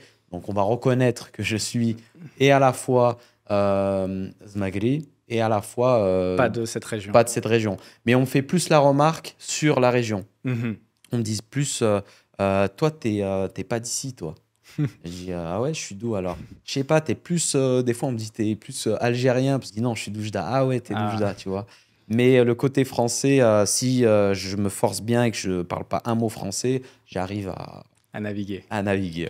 Et d'ailleurs, pour te reprendre sur les petites subtilités de langue, tu as la différence aussi. On arrivait à voir quelqu'un qui était kazaoui à un Marrakchi quand il disait Doroka ou Daba. Maintenant, c'est le même mot, mais c'est juste de régions différentes. Exactement. Donc tu arrives à. Tous, ils ont un peu des petites subtilités. Mais je pense que c'est encore plus marqué à Oujda qu'entre un kazaoui et un Marrakchi. Oui. Après, des fois, attention. Par exemple, ma mère, quand elle est ici à Marrakech, elles se font vite dans la masse parce qu'elle sait comment leur parler. Donc, on a, comme je te dis tout à l'heure, les Marocains, ils ont cette adaptation très facile je vois même moi, ma femme, elle est née en Espagne. Elle a grandi en Espagne, elle a grandi à Londres, mais ses parents parlaient avec elle marocain. Et en fait, ici, au Maroc, je vois comment elle arrive à s'adapter. Quand elle est à Agadir, elle arrive à mettre 2-3 petits mots en mode schleuh, tu vois. Et à Casa... Schleuh, c'est berbère. Berbère, ouais. Et à Casa, c'est pareil. Elle a ces petits trucs qui fait que tu arrives à te fondre dans la masse. Moi, c'est ce que je suis encore un peu encore en train de travailler. J'essaie d'arriver un petit peu à ce niveau-là. Et c'est chaque Marocain qui vient de France. Franchement, je les encourage à travailler leur darija, mais dans les régions. Et je vois d'ailleurs pas mal de Marocains, enfin de Français. Je trouve que les Français font beaucoup plus d'efforts que les MRE. Je sais pas si toi, tu l'as vu. Alors, je pense qu'en fait, ça va dépendre vraiment des types de MRE. Celui qui va revenir ici pour vivre ici, qui est dans ton profil, par exemple, lui, il fait un effort. Mais c'est vrai que le MRE qui vient ici l'été juste pour foutre le bordel, la plupart, mais ça m'est même arrivé d'en reprendre certains. Enfin, désolé si je choque, mais un jour à une piscine, le mec, Rouya, donne-moi une serviette. Je dis, Atini Wared Fouta. Magnifique. Encore là, je le dis avec un mauvais accent. Ouais. Atini Wared Fouta. Mais franchement, bravo, chapeau. Ah, mais c'est très bien. Ouais, mais tu vois, je lui dis, vas-y, parle ta langue. Un MRE, il le fera pas, ça. Mais même le MRE que tu dis qui vient s'installer, je te promets, il y en a très peu. Il y en a peu qui sauraient dire ça. Bon, enfin, bref, c'est pas du tout pour me vanter. Mais c'est vrai qu'eux, ils font pas l'effort. Dans les Français qui viennent ici, la plupart font l'effort un peu minimal, tu vois, de connaître 2-3 trucs, merci, compter jusqu'à 5 ou 10. Oui. Moi, je sais compter jusqu'à 1000 en arabe, enfin même à plusieurs milliers même en vrai. Voilà, je savais tous les mots du quotidien, etc., pouvoir passer des ordres discrètement à mon personnel sans que les personnes qui étaient en vacances chez moi se rendent compte de ce que je faisais. Donc ouais, c'était important pour moi. Après, voilà, ça dépend des profils, mais...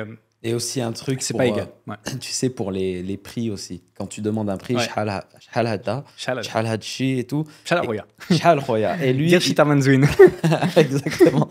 Tu vois, le mec, il va te répondre, il va te dire, je sais pas moi, par exemple, je sais pas, Ashelindoro, tu vois, il va parler avec un truc. Il faut que toi, tu arrives à comprendre parce que si tu sais pas ce qu'il dit et que tu lui dis, ça fait combien en français? Le mec, il va se dire, attends, il va monter le prix, il va se dire.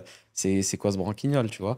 Donc, il faut apprendre ces petits trucs, c'est important, je trouve. Moi, à la fin, quand j'étais ici, à la fin, je comprenais même les prix avec les épiciers en réal, tu sais, l'ancienne monnaie. Ouais, en réal. Ouais. L'ancienne monnaie. Donc, j'étais bien intégré pour ceux qui se posent la question. Du coup, on passe à un petit comparatif que j'ai fait pour un peu passer sur tous les points qui sont importants dans l'expatriation pour les deux destinations. parce qu'on n'est pas vraiment rentré dans le concret des critères, etc. Et je pense qu'il y a beaucoup de gens dans l'audience qui sont intéressés par ces 2 destinations.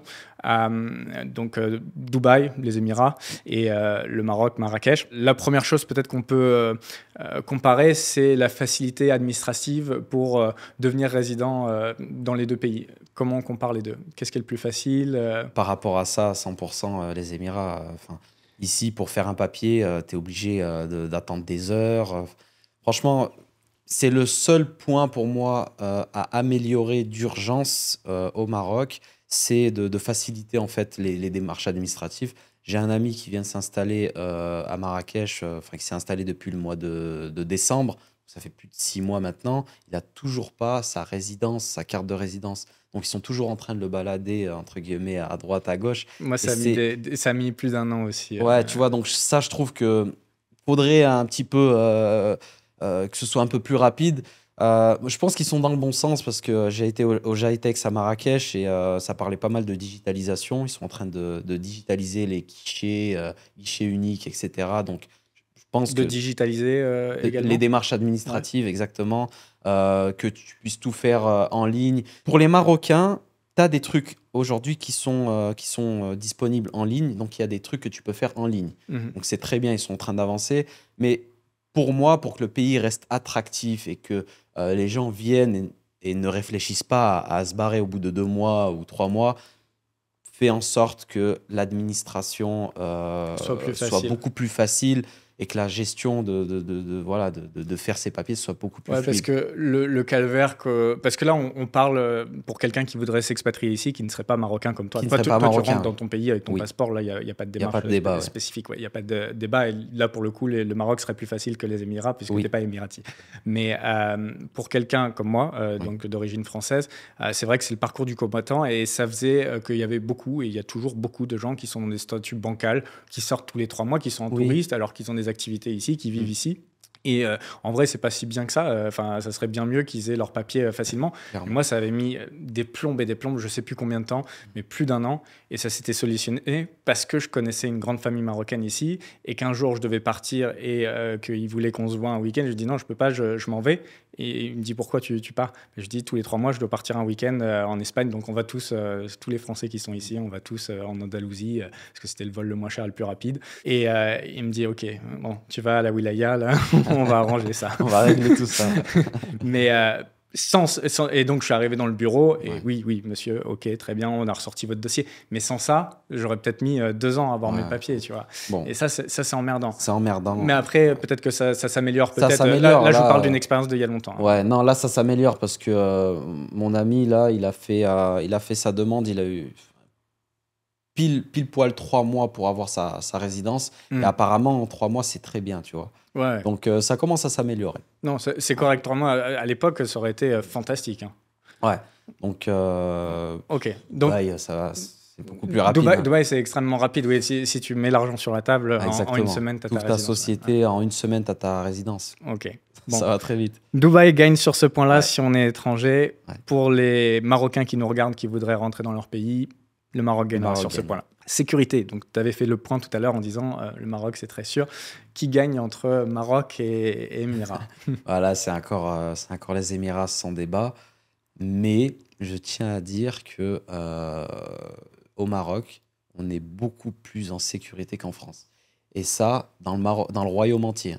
Tu me parles même d'un petit quartier ou quoi, dans le fin fond même de la campagne ou ce que tu veux, tu vas être beaucoup plus... tu vas être en sécurité beaucoup plus au Maroc qu'en France. Ouais. Mais par rapport à Dubaï... C'est un constat que j'ai fait également. Par rapport à Dubaï, ouais, ça reste Dubaï. Ouais, si on doit comparer les deux, effectivement, Dubaï, c'est dans les championnes du monde. Enfin, les Émirats de manière générale, et même, on peut élargir encore plus, les pays du Golfe, Qatar, Arabie Saoudite, etc. T'as le Maroc, là, qui sont en train d'installer aussi pas mal de caméras IA, reconnaissance ça, c'est un des grands changements que j'ai pu remarquer, puisque ça faisait 8 ans et demi que je n'étais pas revenu. Ouais. Il y en a partout. À la Médina, toi, t'en as dans la Médina, il y en a partout. Alors que ce soit les propriétaires déjà qui mettent devant leur maison des caméras, mais il y a aussi des caméras de la ville. Et du coup, ça fait qu'ils arrêtent très très vite. J'étais voir un petit bureau de change avec lequel je travaillais beaucoup à l'époque à Dar el Bacha. Et il s'est fait cambrioler il y a quelques mois. Ah oui. Ouais, ils lui ont volé 30 000 euros. Et ils ont retrouvé en quelques heures, en fait, les personnes qui ont cambriolé le bureau de change. Bon, en même temps, il faut vraiment être con pour Ouais, cambrioler un bureau de change ouais, avec des ouais. caméras partout. Bon, bref. Ah, mais là, même pour tout, hein, même pour, par exemple, on te vole ton téléphone, Ouais, il y a ouais, je pense plusieurs que ça va années, vite, ça va très vite. il y a plusieurs années, il fallait un petit peu de temps, et Bah, puis même après, les ils avaient peines. beaucoup d'indices. Ça a toujours été fort quand même. La police marocaine, Ah ouais, c'est ça la, circulait la meilleure vite. police du monde, Ouais, hein. ouais, Là, ils étaient très très forts parce que chaque quartier en fait a ses indices ouais, et l'information allait vite, mais maintenant ils ont des yeux partout avec les caméras, ouais, donc ça va encore plus vite c'est 2 fois plus et la vite. sécurité est assez élevée. Et moi, je me suis senti bien. Là, je viens de passer 3 semaines ici, Ouais. aucun souci. Ouais, Moi, j'ai ouais. Je jamais eu me de sens mieux soucis. qu'en France ici en termes de sécurité. Honnêtement, j'ai jamais eu de soucis. Une fois, j'ai eu un souci à Casa. Casa, Euh, c'était plus craignos là pour le ouais, coup. Ouais. ouais. Je sais pas comment c'est devenu aujourd'hui, mais à l'époque, ça Bah là, craignait. c'était l'année dernière, si tu veux, j'étais en train de marcher et j'étais dans un quartier aussi, le CFC, donc c'est un quartier très propre et tout, un nouveau quartier, très moderne. Et là, il y a un mec qui passe en scooter et il me voit avec le téléphone comme ça. Et vraiment, il se met vraiment comme ça en mode pélican. Il vient, il me tape Hmm. le téléphone. Et heureusement, le téléphone, il a volé en l'air. Il n'a pas eu le temps de. Mais tu vois, il se serait jamais arrêté pour m'agresser, tu vois. Il a essayé, quoi. Et il a vu l'opportunité, il a Bon, mais de essayé. toute façon, historiquement, enfin, à l'époque, Mm. Casa, c'était déjà plus chaud. Ouais. Je sais pas ce que c'est devenu, mais à l'époque, il y avait ce phénomène, je sais pas si tu as connu la charmilla. Les mecs qui étaient Ah oui, oui. charmille, Ouais, qui ouais. étaient rasés Ouais, avec qui les avait la TN, crête là comme ça, ouais, là. et qui avaient des énormes sables. Mais moi, j'ai déjà vu des mecs se battre et qui sortent du pantalon. Souvent, ils avaient en fait un jogging Ouais, en dessous et un pantalon, et en fait, entre les deux, ils mettaient des couteaux de boucher. ouais, Ils sortaient ça. ouais. Non, là, il y en a deux. J'ai vu Ouais. des vidéos de tournées à Casablanca quand il y avait ce phénomène-là. Tu dois en Moyen. avoir, mais vraiment dans les quartiers, Ouais. vraiment où ça craint, tu vois. Et Après, encore. je crois que c'est comme partout dans le monde. Enfin, il y a pas un endroit dans le monde où il y a absolument zéro problème. Et il y a toujours des quartiers où il faut pas aller. Et quand tu es expatrié, tu fais attention à ne pas aller Bien dans sûr. ces quartiers. À Dubaï aussi, il y a des problèmes, faut pas le croire, Oui, hein. j'imagine, ouais. Bah, Des il y a eu problèmes. des choses avec pas mal de trafic sexuel, Ah ouais, avec mais. des influenceuses qu'on a retrouvées broyées, enfin des nanas de OnlyFans ou de je ne sais quoi qui vont à des soirées. Ouais, donc Il y a des problèmes partout de il peut y partout. avoir des problèmes, mais globalement, Ouais. vous avez quand même une Dans la sécurité qui est plus sécurité élevée. quotidienne, quoi. C'est ça qui est important. C'est ça. C'est pas l'effet anecdotique. Ce qui est important, c'est la criminalité du quotidien, celle Oui. qui importune vraiment au quotidien. Et c'est vrai qu'en France, c'est arrivé à des taux qui sont extrêmement élevés de petite délinquance, de petite criminalité du Ouais. quotidien qui en fait pourrissent la vie des gens. Et ça, tu l'as pas ici. Non, non, vraiment, tu l'as pas. Donc, on est bien quand même. Nourriture. Nourriture, alors, si on parle culinairement parlant, pour La gastronomie. la gastronomie, le Maroc, 100%. Ouais. Mais. Je suis d'accord. D'accord. Ouais. Mais par exemple, les restos, moi j'ai plus de. Je préfère les restos aux Émirats. Je les trouve beaucoup. Enfin, il y a beaucoup l'offre est plus de. développée, en fait, C'est ça. c'est plus international. Il y a une plus grosse clientèle, plus d'argent, donc C'est ça. plus de moyens qui sont mis. Effectivement, ouais, L'expérience, elle est beaucoup mieux à l'expérience est Dubaï, ouais. meilleure. Ouais. Dès que tu veux manger voilà, une cuisine autre que marocaine ou française, je pense qu'au Maroc, ils excellent quand même dans la cuisine française parce qu'il y a Oui. beaucoup de Français qui sont Oui. ici. Mais tu vois, moi, je mange beaucoup japonais. Ça fait partie vraiment de mon alimentation. Je me suis un peu emmerdé sur les 3 dernières semaines. Là, ça a été dur, même en allant à Nobu, qui est censé être un peu une référence, enfin, du moins une chaîne un peu haut de gamme, on va dire, de sushi, etc. C'est pas au niveau international, Ouais, des Nobu à l'international. Le meilleur endroit où on peut manger des sushis à Marrakech, pour ceux qui viendront ici, c'est Royal Mansour, on va dire, mais vous allez les payer un certain prix. Ouais. El Koya, tu y es pas allé? Non, j'y suis pas Tu dis- allé. Merci Et pour le la Koya. recommandation. Ouais, ouais. Mais voilà, sur les cuisines internationales, et là je dis japonais parce que c'est mon péché mignon, Oui. on va dire, mais ouais, c'est un petit peu, un peu limité. Ouais, effectivement. c'est vrai, c'est vrai. Mais on Mais s'améliore. par contre, la gastronomie marocaine est voilà. assez exceptionnelle. Par contre, question, hors contexte. Ouais. Toi, en tant que Marocain, est-ce que tu t'en lasses de cette cuisine? Parce qu'en fait, et je l'adore, je n'ai pas envie de froisser aucun Marocain, ni toi, ni l'audience, mais quand j'arrive ici, à chaque fois, j'y vais, couscous, pas, tagine, tout, pendant une semaine, 2 semaines. Et après, je supporte plus, en fait. Je peux Ouais. plus manger marocain, vraiment. Et quand j'ai vécu ici pendant 5 ans, les gens ils me disaient « Ah, tu dois t'éclater et tout ». J'ai mangé le premier mois de ma vie, de mes 5 ans de vie ici, marocain. Et après, pendant les 4 autres années et 11 mois, allez, anecdotiquement, une fois par mois, invité au couscous du vendredi Oui. après la mosquée. Ouais. Sinon, jamais, quoi. Je Ouais. mangeais jamais marocain. Ça te fait quoi, toi, quand tu es en Thaïlande, par exemple? manger Je thaïlandais peux tous les jours? manger, ouais. Tous En les fait, jours? c'est ça qui est étrange, Ah c'est que, ouais? par exemple, japonais, des nigiri de poisson blanc. Et là, il y a des copains qui vont se reconnaître, qui vont me dire, il nous fait tourner fou avec ses nigiri de poisson blanc. Mais vraiment, je peux manger nigiri de poisson blanc quasi tous les jours, avec intermédiaire du bœuf, de la viande rouge. D'accord, Ouais, je peux manger ça toute ma vie. Ouais. Ça fait incroyable. des années que je mange ça. Donc, ouais, et même Ouais, thaïlandais, tu vois, des trucs asiatiques, je m'en lasse beaucoup moins. Je crois que l'un des soucis, et après je te laisserai répondre ouais. ton point de vue à toi, l'un des soucis de la nourriture marocaine, c'est qu'elle est quand même assez lourde. Tu vois, Mmh. il y a pas mal d'huile et tout, Ouais. et peut-être ça me pèse, et peut-être c'est mon organisme à moi qui réagit mal à ça. Mais Bon, gustativement, c'est au top. Hein. C'est pas une insulte à la cuisine marocaine ce que je suis en train de faire. non, je vais aller un petit peu sur, je vais te défendre un petit peu.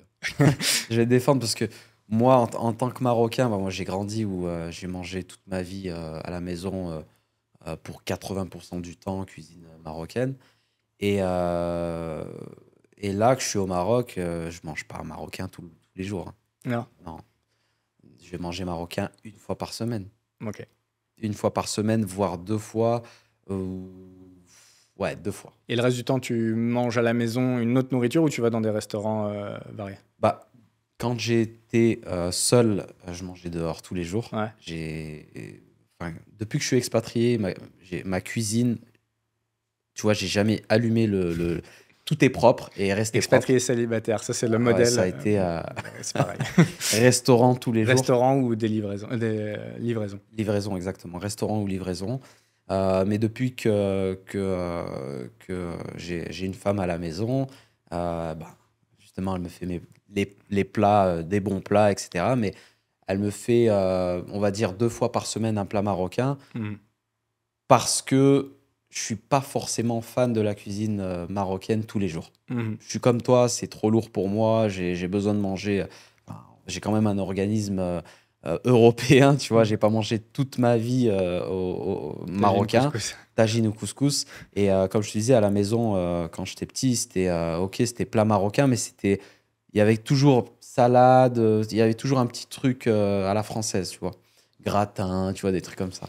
Donc, ouais, tous les Donc t'aimes jours, bien la variété. Ouais, j'aime bien la variété et à la maison, on mange de tout. Point suivant, la santé, entre les deux. La santé, bah écoute, pour moi, la santé au quotidien, tu vois, les petits trucs au quotidien, les deux, c'est pareil. Maroc ou Dubaï, rapidement, tu as un médecin qui vient à la maison, il n'y a pas de souci. Mais quand il s'agit de problèmes, on va dire, un peu plus sérieux, un petit point pour Dubaï quand même. Ouais. J'ai plus confiance à me faire opérer d'un truc à Dubaï que au Maroc, bien qu'au Maroc, il y a des Il y a des hôpitaux. cliniques de qualité, mais Ouais. effectivement, il doit y avoir beaucoup plus d'offres Oui, et peut-être encore un un cran level plus au-dessus. élevé. Ouais. Parce qu'à Dubaï, tu as quand même tous les spécialistes du monde Ouais, entier qui ouais. viennent. Les Indiens, ils sont super forts, Très très fort. Il y a une très grosse forts. immigration indienne à Dubaï Exactement. en Et, médecine. et ils trouvent toujours tout. Enfin, après, voilà, ils te font toujours une batterie de tests un peu trop. Ouais. Je pense que c'est aussi pour te faire payer. Mais si tu as C'est le. pour te faire payer. Il y a un côté vraiment mercantile Ouais, dans la santé à Dubaï qui est un ouais, peu déplaisant à vivre. ouais, Surtout quand on n'est pas habitué à ça. ouais. Moi, j'ai eu ma mère qui a été hospitalisée une fois à Dubaï, qui a fait une pneumonie. Ouais. Et comment ils me l'ont annoncé, comment ils m'ont fait le schéma, tu vois, quand on est arrivé à l'hôpital, limite, j'ai cru qu'elle allait vraiment, vraiment, vraiment y passer. Ils l'ont emmenée en réanimation, oxygène à fond. On va lui faire une batterie de tests. Il faut qu'on voie exactement c'est quelles bactéries, etc. Et j'étais là, mais je l'ai amenée quand même. Ok, elle avait des problèmes de respiration, mais c'était pas au point de Mhm. réanimation. Et même à ma mère, ça lui a fait peur. Elle s'est Mhm. retrouvée en réa avec des gros trucs et tout. Elle était là comme ça. Je lui disais, ça va? Elle me dit, ouais, ça va, tu vois. Ok. Et ça m'a un peu saoulé. Mais d'un côté, je me dis, au moins, Elle est prise elle est prise en en charge. charge et j'étais à peu près tranquille. Hmm. Plus tranquille que si c'était peut-être au Maroc ou en France. Ok. Sur un autre point, toujours Ouais, en relation avec la santé, la pollution. Parce que ça, c'est quand même ouais, un des gros soucis de Dubaï. Moi, c'est en partie une des raisons qui m'en a fait partir. ouais. Bah, je vais être franc avec toi. Au début, je n'étais pas très focus sur ce truc-là, tu vois. Concerné, ouais.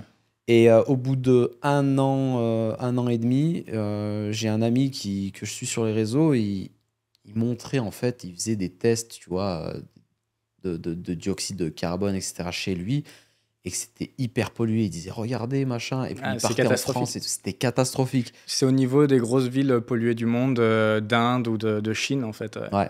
Ouais, ouais, et moi, je le ressentais pas au début, mais une fois que je l'ai vu, bah, j'ai commencé à me poser des questions sur ma vie de tous les jours. Je me dis, ah là, pourtant, là, peut-être que je suis plus fatigué que d'habitude, c'est peut-être pas normal et tout. Et j'ai commencé à un peu, putain, moi, en plus, je suis un peu psycho sur les maladies et tout, tu vois. Hypochondriaque. Je suis très hypochondriaque parce que le trauma de mon père, en fait, il a fait que je devienne hypochondriaque.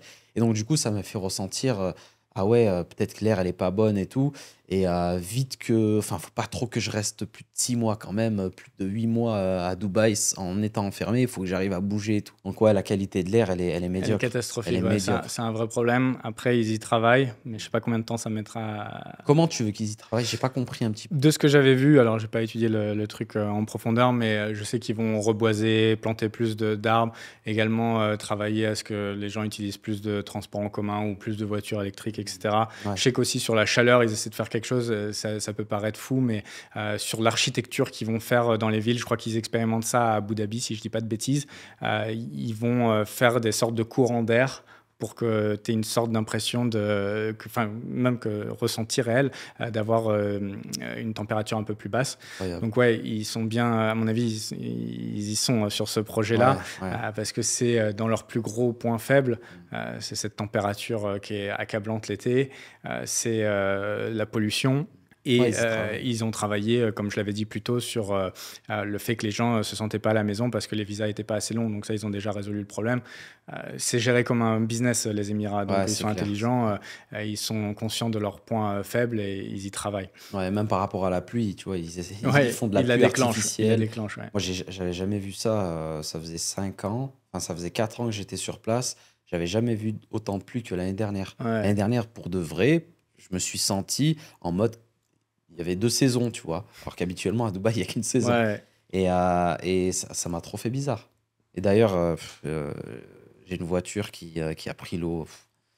Ça a Cata. été. Ouais, il y a eu des Il y a dégâts. eu Hein. des gros dégâts, ouais. J'avais pas mis le point, mais on peut en parler tout de suite. Climat, entre les deux. Bah, climat, je préfère le climat marocain. Ouais, il est plus varié. Ouais, c'est un climat 4 saisons. Tu peux Ouais. Au Maroc, en général, tu as un climat 4 saisons. Même à Marrakech, tu as plus ou moins 3 saisons. Tu vas Ouais. avoir, même si tu as plus de 300 jours de soleil par an, il fait quand même froid l'hiver. Ouais, ça, Moi, les gens ne le croient pas parce Ouais. qu'ils voient toujours le Maroc, pays chaud. Ouais. Je caillais l'hiver, vraiment, décembre, janvier, février. Et en plus, quand tu vis ici, tu deviens vraiment marrakechais. C'est là où on reconnaît Ouais. quelqu'un qui vit ici. Moi, j'étais en doudoune énorme. En dessous de 20 degrés, je suis en doudoune. 19 degrés, je suis en doudoune. ouais, c'est clair, c'est clair. Donc, ouais, il peut faire froid. Je Ouais, t'ai il coupé. fait très froid. Moi, j'ai allumé le chauffage, enfin la Ouais. clim réversible cet hiver parce qu'il faisait vraiment très froid, couverture, plaid et tout. Qu'à Dubaï, ça n'existe Non. pas. Non. Il y a Ouais, pas de plaid. allez, t'as 1 ou 2 journées où il peut faire frais. Il y a un soir ou deux où tu mets un pull sur les épaules. Voilà. Le soir, Ouais. mais il fait bon. Ouais, C'est il pas fait il bon. fait froid, il Mm. fait bon. Donc si tu mets une petite veste ou quoi que ce soit, tu vas avoir ça va être cool, quoi. Ça va Alors être que là, tu as tranquille. des journées d'hiver dans les 10 degrés, 16 degrés. Ouais. Et en fait, Marrakech, mon père, il disait toujours, Marrakech, c'est une ville froide au soleil chaud. Parce qu'en fait, elle a été construite, cette médina, pour te protéger toujours de la chaleur avec ses murs extrêmement épais dans les riad Beldi, etc. Et dès que le soleil s'en va, à 18h, l'hiver, ça perd 10 degrés d'un coup. Donc, s'il faisait 16-17 la journée, il fait 7 degrés, ça caille. Ouais, c'est Et en clair. plus de ça, quand tu vis dans des riads, dans des maisons traditionnelles, bah, c'est pas fait pour. T'as du jour comme ça en dessous Ouais. des portes, Ouais. donc, C'est vrai, ouais. donc il caille vite. Ouais, C'est vrai. Et faire très attention, tu tombes très vite malade. ouais, Très effectivement. A contrario, les étés peuvent être très chauds aussi. Ah ouais, là, tu restes pas. Juillet, août, tu restes pas. Il Moi, fait je le très, fais. Je suis très resté là pour mes business. Ouais, pareil. C'était dur. J'ai fait une. Est-ce que tu as déjà fait les Émirats l'été ou pas? Oui. Ok. L'année d'avant. J'ai fait les deux, moi. Les Émirats, c'est quand même encore C'est un level au-dessus. un cran au-dessus. Ouais. Pour ceux qui n'ont jamais vécu la chaleur à ce point-là, qui n'ont jamais été aux Émirats ou au Maroc au mois d'août ou juillet, ouvrez votre four Et vous voyez la chaleur qui sort comme ça, qui vous brûle un peu les yeux, c'est ça en C'est fait. la même, ouais. C'est, Aux c'est- Émirats, c'est la même. Ouais. Et moi, j'ai connu jusqu'à 53 degrés ici, et aux Émirats, c'était encore plus. J'avais des souvenirs à Ouarzazate que les routes effondaient carrément, Oui. quasi. Même le nom des voitures, tu sais, Peugeot à l'arrière, là, il y a des trucs qui tombaient. C'était la folie, quoi. Ouais, Et il y avait ce même, je sais pas si tu l'as déjà vu, c'est t'as le soleil, t'as la terre, et puis t'as Marrakech au milieu. Comme si c'était une planète au milieu. Ouais, l'été, il fait vraiment très chaud. Ouais, il Et fait très chaud. tu vois d'ailleurs les petits compteurs de pharmacie, etc. Tu les vois vraiment, Ouais. les 50 degrés, hein, tu les Ouais. vois. Hein. Et puis Marrakech, bon là on est en train de comparer quand même Dubaï à Marrakech. On peut pas faire pour tout le pays parce que Ouais. t'aurais Tanger, ça serait plus agréable Oui. en fait. Oui. Marrakech, ce qu'il faut savoir, c'est que c'est quand même un peu une cuvette et que ouais, ça garde la chaleur l'été. C'est dur, ça suffoque Ouais, un c'est petit clair. peu. C'est simple, l'été, Marrakech, les Marrakechis, ils partent. Ouais, Les personnes qui vivent à Marrakech, ils vont au bord de mer, ils ils vont vont au dans bord les de mer. familles. Ouais. Et après, tu as le reste de la clientèle marocaine, MRE, qui vient à Qui viennent Marrakech. ici faire Ouais. le bazar. Sacré balai, sacré échange. Point suivant, le coût de la vie en général entre les deux. Bah, le coût de la vie en général, ici, Là, il va y avoir un grand gagnant quand il y même. a un grand gagnant. C'est après, dans quel sens? Est-ce que tu en moins ou en plus? Bah, c'est souvent mieux de payer moins cher, non? Bah, Marrakech. Marrakech. Pour te faire pour avoir un petit ordre d'idée, en étant seul, euh, quand je suis dans mes périodes normales où je vais pas trop flamber, je vais pas sortir tous les jours à la plage ou quoi que ce soit. Dubaï, je te parle vraiment de coût de la vie, hein, pas de Hmm. loyer ou quoi que ce soit, mais coût de la vie, j'étais peut-être à 4 000, 5 000, Mhm. ou à Marrakech, je suis à 1 500, 2 000, tu vois. Ok. Et si on me fait l'enveloppe totale pour quelqu'un qui vivrait donc aux Avec les Émirats, loyers, ouais, bah, Marrakech, tu rajoutes pas tant que ça parce que les loyers. exactement, parce que les loyers, voilà, tu vas vite trouver un loyer entre 600 et 1 200 en fonction de ce que tu veux, Hmm. du standing que tu veux. Que Dubaï, si tu veux rester vraiment dans la bonne zone, Ça va vite. tu grimpes vite à 2500, 3000 euros, facile. Ouais, pour un one bed. Pour Ouais, un one bed, encore une fois, voire c'est sûr. même un studio, hein, des fois. Ouais, ouais. Donc ouais, je pense que la fourchette à Dubaï, 5 à 10 000 facile, Ouais. et ici 2005 à 5 000 si tu veux vivre comme un prince, quoi, en tant que célibataire. Ouais. 5000, tu vis très bien. très bien ici, Tu manges tous les jours dehors, Ouais. pas de problème. Ouais. Tu peux te permettre de faire une ou deux piscines par semaine.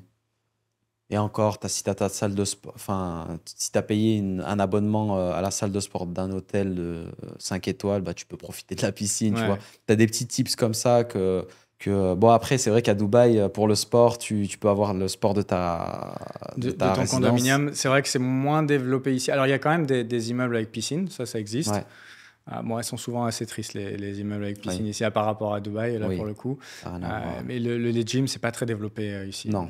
Parce que c'est pas non plus des énormes buildings, il n'y a pas de, Ouais. y a pas de gratte-ciel ici. Exactement, ouais. Donc, Peut-être à Casa, ils ont ce format-là, même pas spécial. pas trop, hein.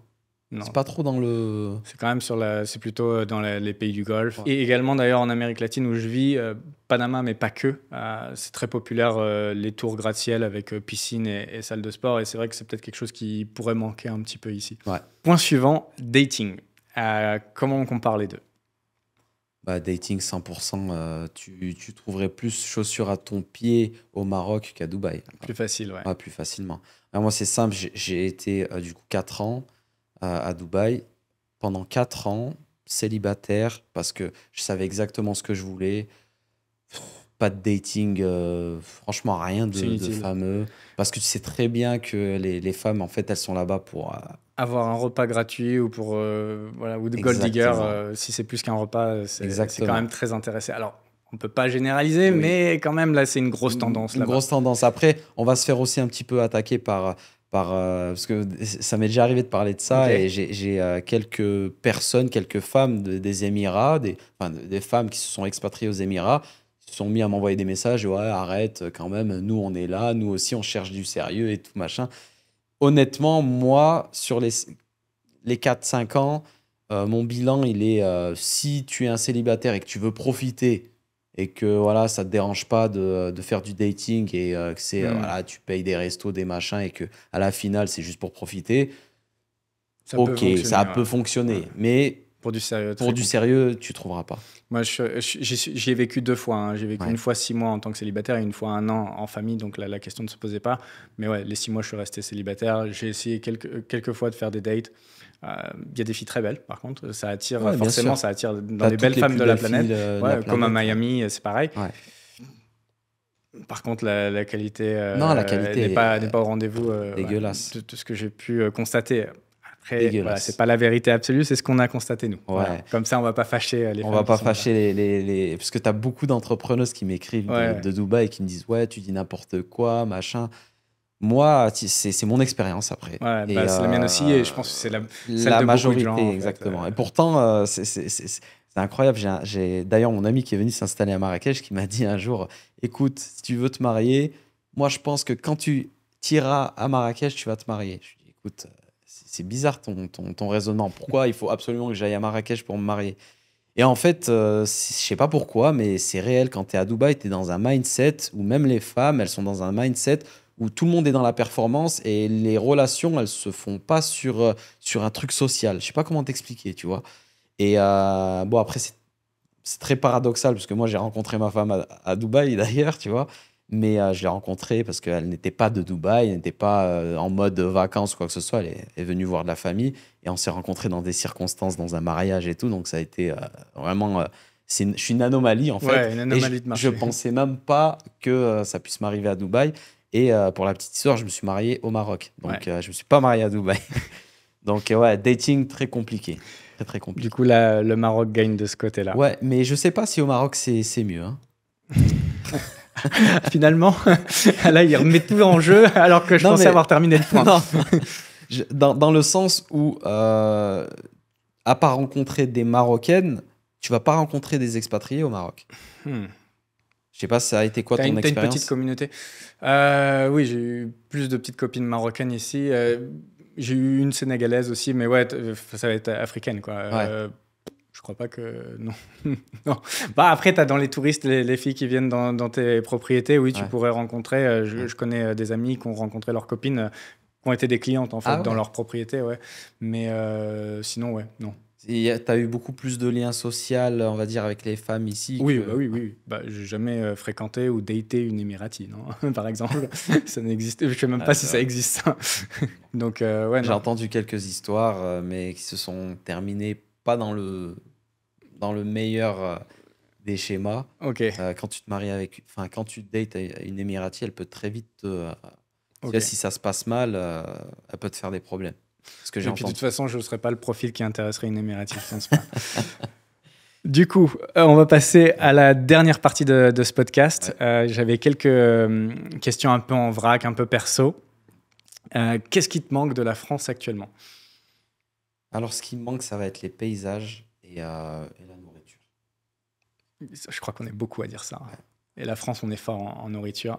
Et même au-delà de la nourriture pure, moi, le truc qui me manque le plus souvent, et j'avais fait une vidéo sur ce qui me manquait de la France, c'est les supermarchés. C'est Ouais, bizarre, c'est hein. vrai. Je pense que tant qu'on n'est pas sorti et qu'on n'a pas vécu On s'en rend loin de pas la compte. France, on s'en rend pas compte, mais en fait, on a les meilleurs supermarchés du monde, quoi. Ah, c'est vrai. Et avec vraiment un choix qui est énorme, et c'est assez pauvre dans le reste du monde. Marrakech n'est pas dans les pires des destinations, pour être honnête, sachant qu'il y a la chaîne française Carrefour qui est ici. ouais. Ça va, on retrouve pas mal de produits, même des produits qui viennent de France directement. Mais qui sont relativement chers par rapport à. Aussi, Par exemple, le fromage. ouais. Moi, j'ai l'habitude de manger pas Alors mal moi, de ça va, ça fromage. c'est pas un problème pour C'est moi. pas un je problème mange pour pas de toi. fromage. Bah, par exemple, Mais tu ouais. veux faire une raclette en hiver. Ça coûterait une. Bah, ça te coûte 10 € le petit truc, tu vois. Mais t'aurais, en plus, je pense que le problème, j'ai pas regardé pour le fromage, mais pour plein d'autres produits, Ouais. c'est que t'as pas le même éventail que t'as en France. Non. En fait, c'est ça qui est fou quand tu vas dans un rayon en France de n'importe quoi. Alors, je prends souvent l'exemple du jambon, c'est pas le meilleur exemple, surtout quand aujourd'hui on est au Maroc, dans un pays musulman. Mais le rayon jambon, t'as 36 000 sortes de jambon à tout fumer, machin. Mais même pour les yaourts, tu vois, à Panama, je sais pas, t'as 35 sortes de yaourts à Panama. En France, des sortes de yaourts, t'en as un rayon qui est énorme, qui doit faire 25 mètres de long, tu vois. C'est vrai, c'est vrai. Donc voilà, c'est un truc qui me manque vraiment, et donc je te rejoins, et c'est souvent ce qui ressort. J'ai aussi, moi, depuis que je suis ici, 2 fois, j'ai de la famille qui sont venus en voiture et qui m'ont ramené des courses de France. Hmm. 2 fois. Donc ça veut dire que c'est... Et puis parfois, on a aussi des petits péchés mignons, tu Ah vois. bah oui. Moi, il y a des trucs, là, je donne des petits tips perso, Ouais. là. Tu sais, il y a les haricots extra fins, là, tu sais, en bocal. Ouais. C'est con, hein, mais ça n'existe pas Ouais, y en comme a ça pas. ailleurs, en fait. Oui. Les trucs extra fins de Monoprix ou, je sais plus comment ça s'appelle, petit grain ou casse-grain, un truc comme ça. J'adore ce truc-là. Le Je sais truc pas, ça me rappelle Bonduelle, mon là. enfance. Ouais, un peu mieux encore. Un Un peu peu, t'en as des bio. D'accord. C'est bête, tu vois. C'est Ouais. des trucs très bêtes, ou même, genre, le taboulé tout Ah préfet. oui. Ça existe nulle part ailleurs dans le monde, en fait, ces trucs-là. Et c'est des petits trucs, je pense aussi, c'est parce qu'on a grandi dans ce Ouais. pays-là et que voilà, c'était des habitudes alimentaires. Et quand tu les retrouves pas ailleurs, Ouais, il y a ça- 2 trucs. C'est les petits, tu sais, les petits oursons en guimauve au Ah ouais. chocolat. Il Ok. n'y en a pas. Ça existe pas Ça ici? n'existe pas. Donc, Ok. du coup, je me le fais Livré. sous les yeux, je me fais livrer. Après, tu as 2-3 trucs aussi, mais tu as quoi aussi les bières sans alcool. Ok. En France, tu as une panoplie de bières sans Ça alcool, même en existe ici, Espagne. ils en font les pubs. Tu sais que ça m'a marqué quand je Ouais. suis arrivé à l'aéroport. Ouais. Il y avait une grosse pub, je bois pas d'alcool, donc Ouais. je me rappelle plus de la marque, mais un truc genre Desperados. Non, il y en a. Bah justement, Desperados, Non, bière alors sans alcool, il n'y en a pas ici. Corona, ah, peut-être Corona, une Corona, marque un ouais, peu je crois, espagnole. ouais. Je vois une grosse pub pour une bière, je me dis qu'est-ce qui se passe? Ça faisait 8 ans et demi que j'étais pas venu, je me suis dit ils ont pété un câble au Maroc. Et là je vois bière 0% d'alcool. Ouais, ouais. Et ils faisaient une grosse pub à l'aéroport là-dessus. Ouais. Et ça, c'est du marketing. Indirectement, en fait, ils font de la pub pour leur vraie bière. Ok. Tu sais, c'est un peu comme dans les stades de foot où ils n'ont pas le droit de promouvoir de l'alcool. Donc, ils promouvoient quoi? Heineken et tout. Ils promouvoient la 0%. Ok, mais vois. c'est pour quand même promouvoir l'alcool. Mais c'est comme, tu sais, en Thaïlande, ils n'ont pas le droit de faire la promotion pour l'alcool. Donc, ils ont la marque de bière, c'est Singa. Mais ils font de la pub pour les soda water, pour l'eau pétillante, en fait, Singa. Et que j'adore. Ouais. Meilleur eau du monde. Ceux qui vont en Thaïlande savent de quoi je parle. C'est celle qui pique le plus fort. Et donc, ils font de la pub comme ça. Ouais, c'est de la pub Ouais. détournée pour Ouais. l'alcool, en fait. Ouais. Exactement. Mais Donc, ouais, c'est ce qui manque. donc ça Après, te manque les bières sans alcool français. Il y avait plus de choix. Et ici, mais je crois qu'il y a du choix ici, non? Pas en bière. Ah, ok. Sans Je sais alcool, pas, il n'y a pas. Il y en a 3 ou 4. Là où en France, tu as de tous les goûts. Enfin, il y en a beaucoup. Ok. France, Espagne. Ok. Bon, comme j'en bois pas du tout, et en fait, même si c'était sans alcool, c'est pas l'alcool, j'aime pas le goût en fait. Ah, ouais. J'aime Moi, j'aime que- pas aussi la bière sans alcool non aromatisée. C'est juste quand elle est aromatisée Ok. que j'aime bien. Ok. Est-ce qu'il y a quelque chose qui te manque des Émirats? Ça fait moins longtemps que tu en es parti, mais est-ce qu'il y a quelque chose? Et puis, tu y retournes Oui. de temps en temps, mais Oui. qu'est-ce que tu aimerais ici, En peut-être? fait, ce qui me manque, honnêtement, hein, aux Émirats, ce qui me manque, c'est la propreté des lieux publics, la propreté des mosquées. Les mosquées, elles sont. Que tu ailles dans un centre commercial, que tu ailles n'importe où. Les toilettes et tout. Les aussi. toilettes, Ouais. tout est clean. Il n'y a aucune odeur, mauvaise odeur et tout. C'est ce qui manque un peu, tu vois. Alors, je voudrais tempérer en Ouais. disant, et d'ailleurs, j'ai un ami qui est venu de la Côte d'Azur, là, qui était en vacances avec moi ici. Il m'a dit quand même que c'est extrêmement clean, la Médina et tout. C'est quand même parfois plus propre qu'en France, les trottoirs. Ouais. Ah bah non, bien sûr. Mais bien ouais, sûr, bien sûr. on Par compare, rapport à en fait, on Dubaï. compare tous les extrêmes là. Ouais. C'est-à-dire que la France est en train de partir vers le tiers-monde, Oui. et puis les Émirats, on est dans le premier monde, tout clean, tout impeccable, on pourrait manger par terre. Et le Maroc se situe peut-être entre les deux. Ouais. Attention. Mais ils ont fait un gros effort parce que tu sais que c'était pas aussi propre il y a 10 ans. Je pense que Oui. ça s'est vraiment amélioré. Non, le Maroc, c'est très très propre. Tu vas à Rabat, tu manges par terre. Ok. Les routes de partout. Hein. Vraiment, littéralement, tu t'installes, tu mets une nappe par terre, même pas, hein, tu manges par terre. Marrakech aussi, je trouve que c'est propre. Mais c'est quand même un peu moins propre qu'à Rabat. Mais là où je parle de propreté, c'est par exemple, c'est dans les lieux. Ok. Moi, je te parle des mosquées, par exemple. Ok. Les mosquées, les personnes musulmanes vont comprendre ce que je veux dire. Au Maroc, quand tu vas dans une mosquée et tu veux faire tes ablutions,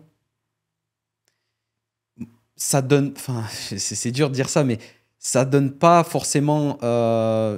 C'est pas facile parce que tu dois aller dans les toilettes, ça sent un peu mauvais, tu passes derrière plein de personnes, etc. Et c'est pas clean de ouf. Mhm. Que aux Émirats, dans n'importe quelle mosquée, les toilettes, elles sont clean. Tu vois? Et moi, enfin, c'est hyper.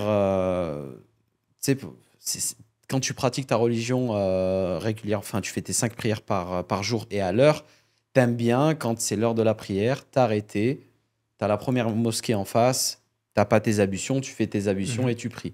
Ben, au Maroc, malheureusement, enfin, ici à Marrakech, je m'arrête pas automatiquement à la mosquée quand j'ai pas mes ablutions parce que je me dis les toilettes ils sont peut-être pas ils sont quoi ça va être un peu ça va pas être Dubaï quoi. Peut-être que j'aurais jamais été habitué à Dubaï, Ça aurait été ça OK. aurait été ok, mais là ouais il y a un gap Trop bien habitué avec Dubaï, ouais. c'est clean de partout Ah, quoi. ils sont forts Ouais. les Émiratis là-dessus. S'il y avait 0% d'impôt en France, est-ce que tu retournerais y vivre? C'est une question que je pose très souvent aux gens. Alors, tu avais dit que c'était pas quand même ce qui t'avait motivé le plus, la fiscalité quand tu es parti, mais c'est quand même quelque chose qui fait très mal en France, la Ah, fiscalité. On est un des pires pays au monde de ce côté-là, et c'est un des gros facteurs pour lequel les gens s'en vont. bah moi honnêtement même ces 0%. Le climat actuel m'intéresse plus en France. Le fait que ce soit un pays qui ne me correspond pas au niveau de mes pratiques religieuses. Et on revient aussi au fantastique, la sécurité qui n'est pas au point. Donc 0% d'impôts, ça, je pense que ça serait même encore pire pour le pays si même avec des impôts, ils n'arrivent pas à arranger Ouais. la sécurité, ils n'arrivent pas à arranger tous les problèmes qu'il y a dans le pays. Euh, non, compliqué. Et justement, ça m'emmène à ma question suivante. Tu fais une parfaite transition. Euh, Est-ce que tu penses que ça va continuer à aller dans le chaos ou ça va se relever? Tu penses qu'il y a un espoir encore pour la France? Pas d'espoir. Ok, bon. Pas d'espoir. Pour moi, les 10 prochaines années, France, Europe, c'est c'est sûr qu'on va dans le mauvais sens. Et on a déjà enclenché depuis quelques années la descente. Et pour moi, le fond, on l'a même pas encore atteint. Non, Ah, on l'a même pas il y a encore encore de atteint. la marge. Il y Ouais. a encore beaucoup de marge. Et quand on va atteindre le fond, il faudra déjà être très loin. Et je pense que c'est primordial pour toutes les personnes en fait qui nous écoutent aujourd'hui. Si vous voulez éduquer vos enfants, vous voulez voir grandir vos enfants dans un environnement qui est le vôtre, comme vous l'avez choisi, faut partir. Tu lis dans mes pensées. Quelles sont tes recommandations, ouais, donc pour les jeunes qui voudraient s'expatrier? Est-ce que tu as peut-être des petites recommandations à leur faire pour la communauté maghrébine musulmane qui nous regarde aussi? Ouais.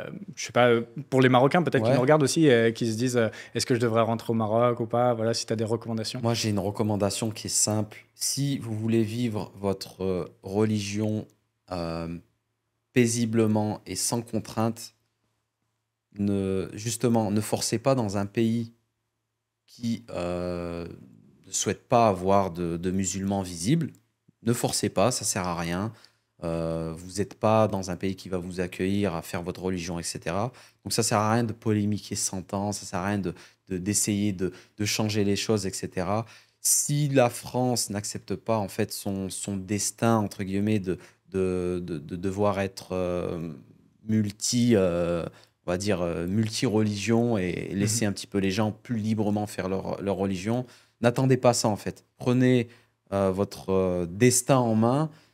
Faites un business qui va vous permettre de vous expatrier. Déjà, commencez par faire un business rentable en ligne. Il y a énormément de possibilités. Donc, on est dans un monde où, franchement, vous serez con de ne pas essayer. Au Mhm. moins, essayez de faire quelque chose en ligne.